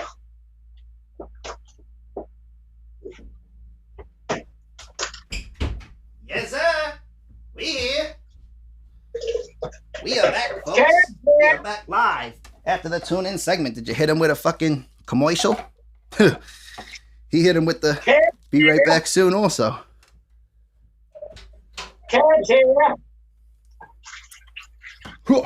Johnny Bravo.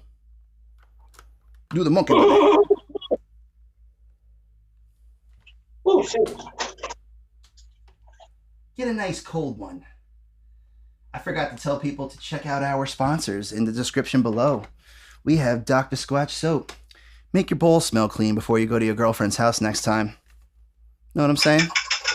We have PodDecks. If you want to start a podcast, they're just simple questions just to get your feet off the ground. And can't forget, Cut Buddy, help you line up your beard like me. Self-lining up your beard without having a fucking barber do it for $45. You could do this shit at home with the Cut Buddy in the link below. All our sponsors, you could even just buy us a coffee. Support the show. T-shirts on the way soon. And we are back. Little segue here into the one of my favorite matches. We're going to start off with Austin and The Rock 3. What do you say? One of the greatest matches of all time, or what? Last match.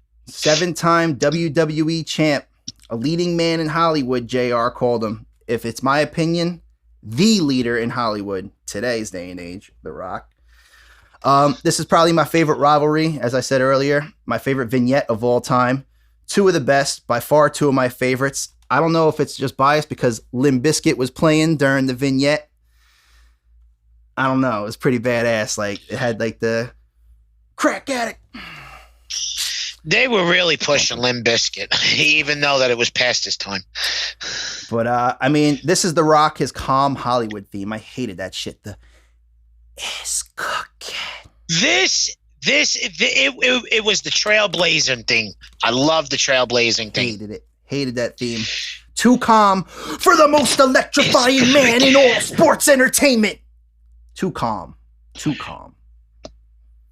Austin with his classic theme, No More Disturbed, No More Step Up, which I think when we talked about Invasion on one of our first episodes or second episode. I didn't like the Disturbed theme. I didn't like it. Step up into the next. Everybody, there's a lot of people that love that song for him. It's like, that's not who Stone Cold is.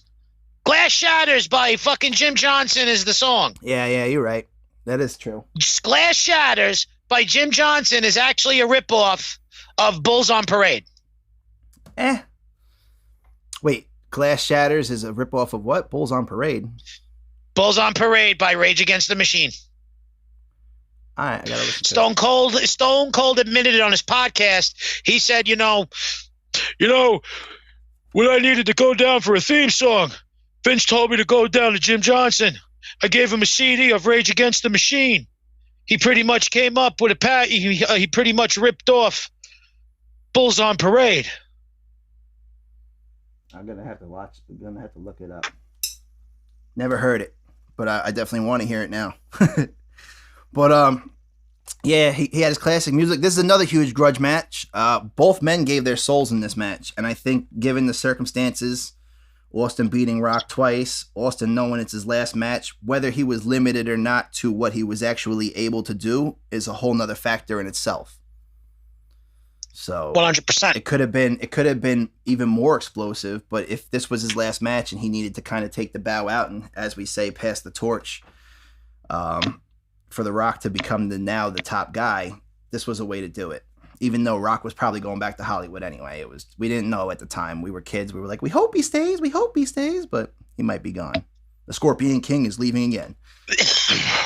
But yeah, it was funny. I thought this was the match where The Rock was took the camera and like turned around and Stone Cold stunned him, where The Rock was like with the camera. The Rock had the camera. The Rock stole Stone Cold's vest and everything. That was this match? That was this match where The Rock took the camera? That was, yes.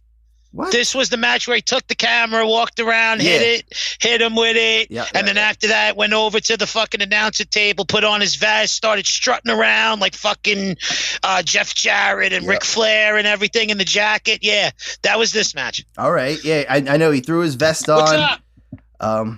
It was great. I'm doing a podcast. Doing my podcast. All right.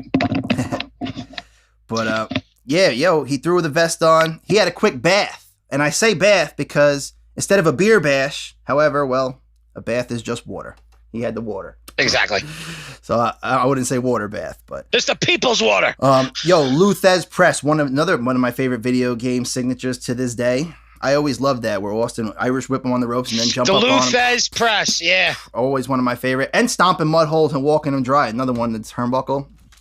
He'd go. I mean, Austin hits a rock bottom. A payback from the stunner that the Rock hit on him. Counter stunner, spin around, Rock hits the stunner. WrestleMania the movie, we hear it again. Yet to see it. Come on, King. WrestleMania Goes Hollywood 2 years later, once again. There's a lots of back and forth in this match. WrestleMania 19 available for home DVD release. I mean, by the summertime. Get your copy today for only $49.99. Remember buying fucking DVDs with wrestling, bro? Wrestling DVDs? Yeah, they were a lot of fucking money. Yeah, I never really bought them. I always borrowed yours or somebody that had them. Like, yo. I had a lot. But we got to witness the most electrifying miss in Austin's vest ever. He went to go do it, messed it up. Then finally he took the vest off. Retake, as we call it in Hollywood, for the people's elbow. Rock bottom, still kicks out. Rock bottom, the sequel to Rock bottom 3, the sequel to the sequel. And 1, 2, 3. It was electric. Took 3 rock bottoms to put out the Stone Cold. I don't know if it was just the phone or the re-editing of the audio. It was electric, I say, but it wasn't so electric that you could hear the audience go crazy, because I think they wanted Austin to win, but I could sense the electricity. Of course they wanted Austin to win. In my mind. And then, you know, it was like a huge, like, he leaned over Austin like it was a huge thank you, you know, and then like bow out. You could see the emotion in The Rock's face. Like, The Rock was walking around the ring and he kept doing like a lot of this. Like, he was moving his hands a lot, walking around. He went into the crowd, kisses to his family. And then as he's walking up the ramp again, he's going like this. Like, we know you're not wiping the sweat, bro. You're wiping the tears because you're happy that you finally accomplished this feat in your career at WrestleMania, where it all began for you. It's a big moment, bro. And then he's walking up the ramp. Austin comes out. And you could see the pain in Austin's eyes too, bro. Austin was like, looked left, like, you know, like, kind of like, it's the end of my run, man. This is it.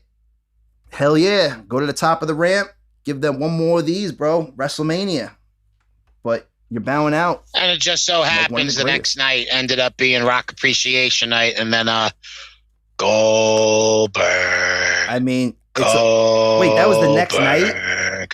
Goldberg. When he came back with the biker vest on. Hey, Rock, you're next. Goldberg was the next night on Rock Appreciation Night. But yeah, I mean, they definitely hit Austin's theme, and it was emotional for everyone there. I wish we got one more beer bash. I wish we got one more beer bash. Well, we got plenty more beer bashes, just not of Austin after a match. He came back, he was sheriff, he's been there. We always got Austin drinking beer fucking on his days off even, you know, but.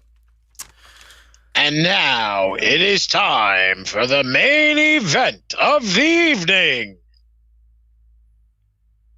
Who do we got, kid? In this corner, weighing in at 235 pounds, he is the only Olympic gold medalist in WWE history. He is the WWE champion, Brock Lesnar. I'm just fucking. What are you talking about? I had to throw it in there. Kurt Angle comes out first. I know. I had to throw it in there, though, bro. Kurt Angle comes out first. I had to throw it in there. We're talking about Paulie Dangerous. I had to dangerously live. No, you're right. I'm trying. I was trying to. I was trying to channel my inner fucking Tony Schiavone. I know, and I was flipping the script on Tony Schimmel. I'm trying to get my Tony Schimmel. Kurt Angle. This is a WWE Championship match versus the Challenger. And as Michael Cole says, and you heard the new weight of 235 pounds, Kurt Angle lost 7 pounds of intense training for this match. Did he? Yes.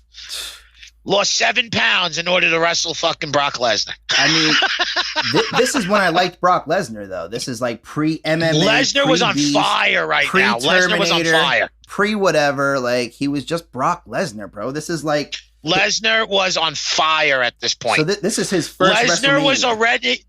Yes, but Lesnar was already WWE champion before this. Yeah. This is in 03. At SummerSlam '02, here at Madison Square Garden, here at Nassau Coliseum on Long Island, I wanted to go so he bad. faced The Rock for the WWE title, and he beat The Rock at SummerSlam. Yeah.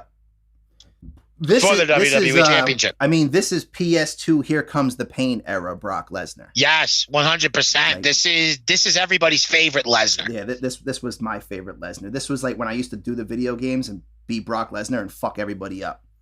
Just F5, F5, F5. I like Brock's aura now. You like his what? I like his aura now. I like the way they present him. He is that dangerous fighter. He is that wrestler that, you should really only put with certain people that can really actually go with it. Because, yes, he knows how to throw the punches and everything, but you got to be careful. He's a legit fighter. He could legitimately hurt you. And they're both wrestlers, dude. They're both, like, professional wrestlers. Kurt being the Olympic gold medalist and Brock being a collegiate All-American, right? With a broken freaking neck at the 1996 Olympics in fucking Georgia, USA. What was that? Do. I don't suck. I don't. On the WWE original suck. He said, won the Olympic gold medals with a broken freaking neck. When he was rapping, or wasn't it when him and Austin, when they were going back, Jimmy Crack Corn and I don't care, Jimmy Crack. Yeah. He was like trying to be Austin's buddy with his little cowboy hat. I remember when Kurt Angle came out, he's like, Taker, you're riding that motorcycle. I got something for you. And he brought out the little scooter. He's like, fuck it. He was an entertainer, Kurt. I love Kurt. Kurt was great. Kurt was one of my favorite wrestlers. Hated him growing up, but it was like you hated him so much you had to love him. Like you loved to hate the guy. That was the whole thing. He was entertainment at his finest. Because you're an Olympic gold medalist, but you also have so much charisma and character and oomph in you that the WWE pushed your boundaries and opened up a whole nother element to the world to see. And I agree with you, bro. This is quite possibly the greatest WrestleMania ever, especially this match. I mean, this main event was insane. The announcers are so raspy and energetic here, and it makes sense because you said Michael Cole had a cold earlier on. But yeah, I mean, the announcers are so raspy and energetic here, man. I don't really know what to say. F5 kick out, playing possum, second ankle lock, rope break, reverses for days, F5 number 2. They used to fly with the F5, like I said earlier, bro. Brock's getting old. Dude, they used to be like... This was a 20-minute match. It was like fucking F5, bro. And fuck a helicopter spin. That shit was like a fucking F5 tornado. It was like... That motherfucker was like... Boom, boom, boom, spinning before he hit. Now it's just like... He almost falls on him. Fucking Lesnar was really giving it to him. Like, no joke. I think it was also a matter of like people knew how to take it more. Like, there's definitely more caution used now. So it's like, okay, we're going to do this because it's safer. It's safer now. But back in the day, it was like, oh, I'm going to fuck your kneecaps up. Spin you that way. Or what he did with Zach Gowen or whatever his name was with the fucking F5 into the one-legged wrestler. Leg kid. I wonder whatever happened to that guy, bro. He was kind of entertaining. The one-legged wrestler. Yeah, bro, I give it to him, bro, just to get out there and do that shit, though. That shit ain't easy. Match went 20 minutes, like you said, a lot of back and forth, a lot of specials, now, finishers, whatever you want to call them. I already sensed it. This is where Brock breaks his neck, though, or something. I already sensed it. He went up for the shooting star. Brock used to do the shooting star press in OVW. There is actual video footage of him doing it and landing it perfectly. But he looked hesitant. He looked hesitant at this point. Like he looked up at it. Shot. Yeah, but I'm saying he looked up at the rope. Like, am I about to do this? Like it was like. It looked hesitant in his eyes. I took note that he looked hesitant. And I said, like, kind of like creative forced him to do it. Like, well, you've done it before. Go out and do it. And he's like, all right, you know what? Fuck it. I've done it before. I could do it. Didn't get it all the way. Hit really hard, bro. I could see he's hurt. He almost broke his neck. What did he do exactly? He didn't break his neck? He landed on 2 vertebrae on his neck. He had to I remember him coming with like some type of surgery with the neck shit on his neck neck for a while and shit. But I don't know. He's hurt. But I mean, F5, 290 pounds, Brock first. I want to mention that. Yeah, the weight of his height. The weight of his height. And the momentum, the speed, and the momentum, and the force. Like, just boom. I don't care if that's plywood, cotton, dog. When I was fucking 3rd or 4th grade, I was hanging upside down from the jungle gym. like this. And you remember how kids used to like hook their feet so they didn't fall? They could swing, like when you hook your feet on the other bar. Or you could just hang there with just your legs like this over the one bar. I had my feet hooked and I was swinging and I unhooked them and I was swinging like this, bro. And right from the middle of the jungle gym, about 2 feet, whatever it is, like if I'm here and there's 2 feet, 2.5 feet to the ground, my legs went whoop and I fell right on my fucking head, flat into the sand, and the sand was soft. And I got sand in my eyes, and that shit hurt. Oh, talking about this match is making my neck hurt. Oh, my God. And that shit hurt, bro. And I was only like maybe 60 pounds, you know, whatever grade I was in. I was a kid, and that hurt. I can't imagine doing a backflip. When me, Eric, and Anthony used to backyard wrestle, there was a stump underneath the trampoline, bro. And anytime you did like a rock bottom or a front flip or a stone cold stunner, bro, sometimes your tailbone would hit that. Their mom and dad used to put the lawnmower under there sometimes, and if we didn't move the lawnmower out, you hit that lawnmower on the fucking trampoline, bro, that shit hurt too. But yeah, I mean, F5 number 3 for the win. They hug in respect. That was a great match. Two great athlete performances. I think they needed to end it fast. My favorite main event of all time. I think they needed to end it fast after that Brock, that neck, falling on that neck. Fuck it up. For sure. And yeah, favorite recap, you know, of WrestleMania with my favorite band, Limp Bizkit. And it's dope because it goes into tell it to your face right now when Hogan and Vince have the stare down. Not really sure that, like the bridge. Not really sure I know how. Give you peace of my mind. I'm a crack addict. That's right. I'm a crack addict. You heard me. I'm a crack addict. I'm addicted to cracking skulls. And then it goes into the Austin and Rock and then Angle and fucking Brock Lesnar for that last build. I know. Fucking insane, bro. And that's the pay-per-view, folks. That is Wrestlemania 19, the greatest Wrestlemania probably to ever live, unless something along comes better in the future. We shall see. But what else you got, kid? We've been going 2 hours, man. We're coming up on 156, bro. Pretty good show. I know. Got a lot of news in there, a lot of other shit. I'm going to say stay tuned for the next episode. It's going to be a surprise because I really don't know what to cover next. I'm strung against a couple of good pay-per-views. You know what I want to cover, bro? Which I really do want to cover? And I brought his name up. David Arquette. That documentary of his. Wrestling with David Arquette or whatever it's called. He has a documentary. And I want to do it because he's been looked at as such a joke. And I watched it and I will watch it again. I watched it and it gave me a whole new respect for a guy, bro. Like everybody laughs like, okay, Hollywood actor, whatever. Bro, The Rock went to fucking Hollywood after being a wrestler. You know? So I want to get into it and I want to just fucking... We could cover it. Pay the man his homage, you know? But with that, we are off. We are out of here. Signing off. Our time is now, baby. Episode, what'd I say? 24. Wrestling with Time number 8. Number 8. 4 Horsemen, baby. Salute. Holla at you, kid. Peace.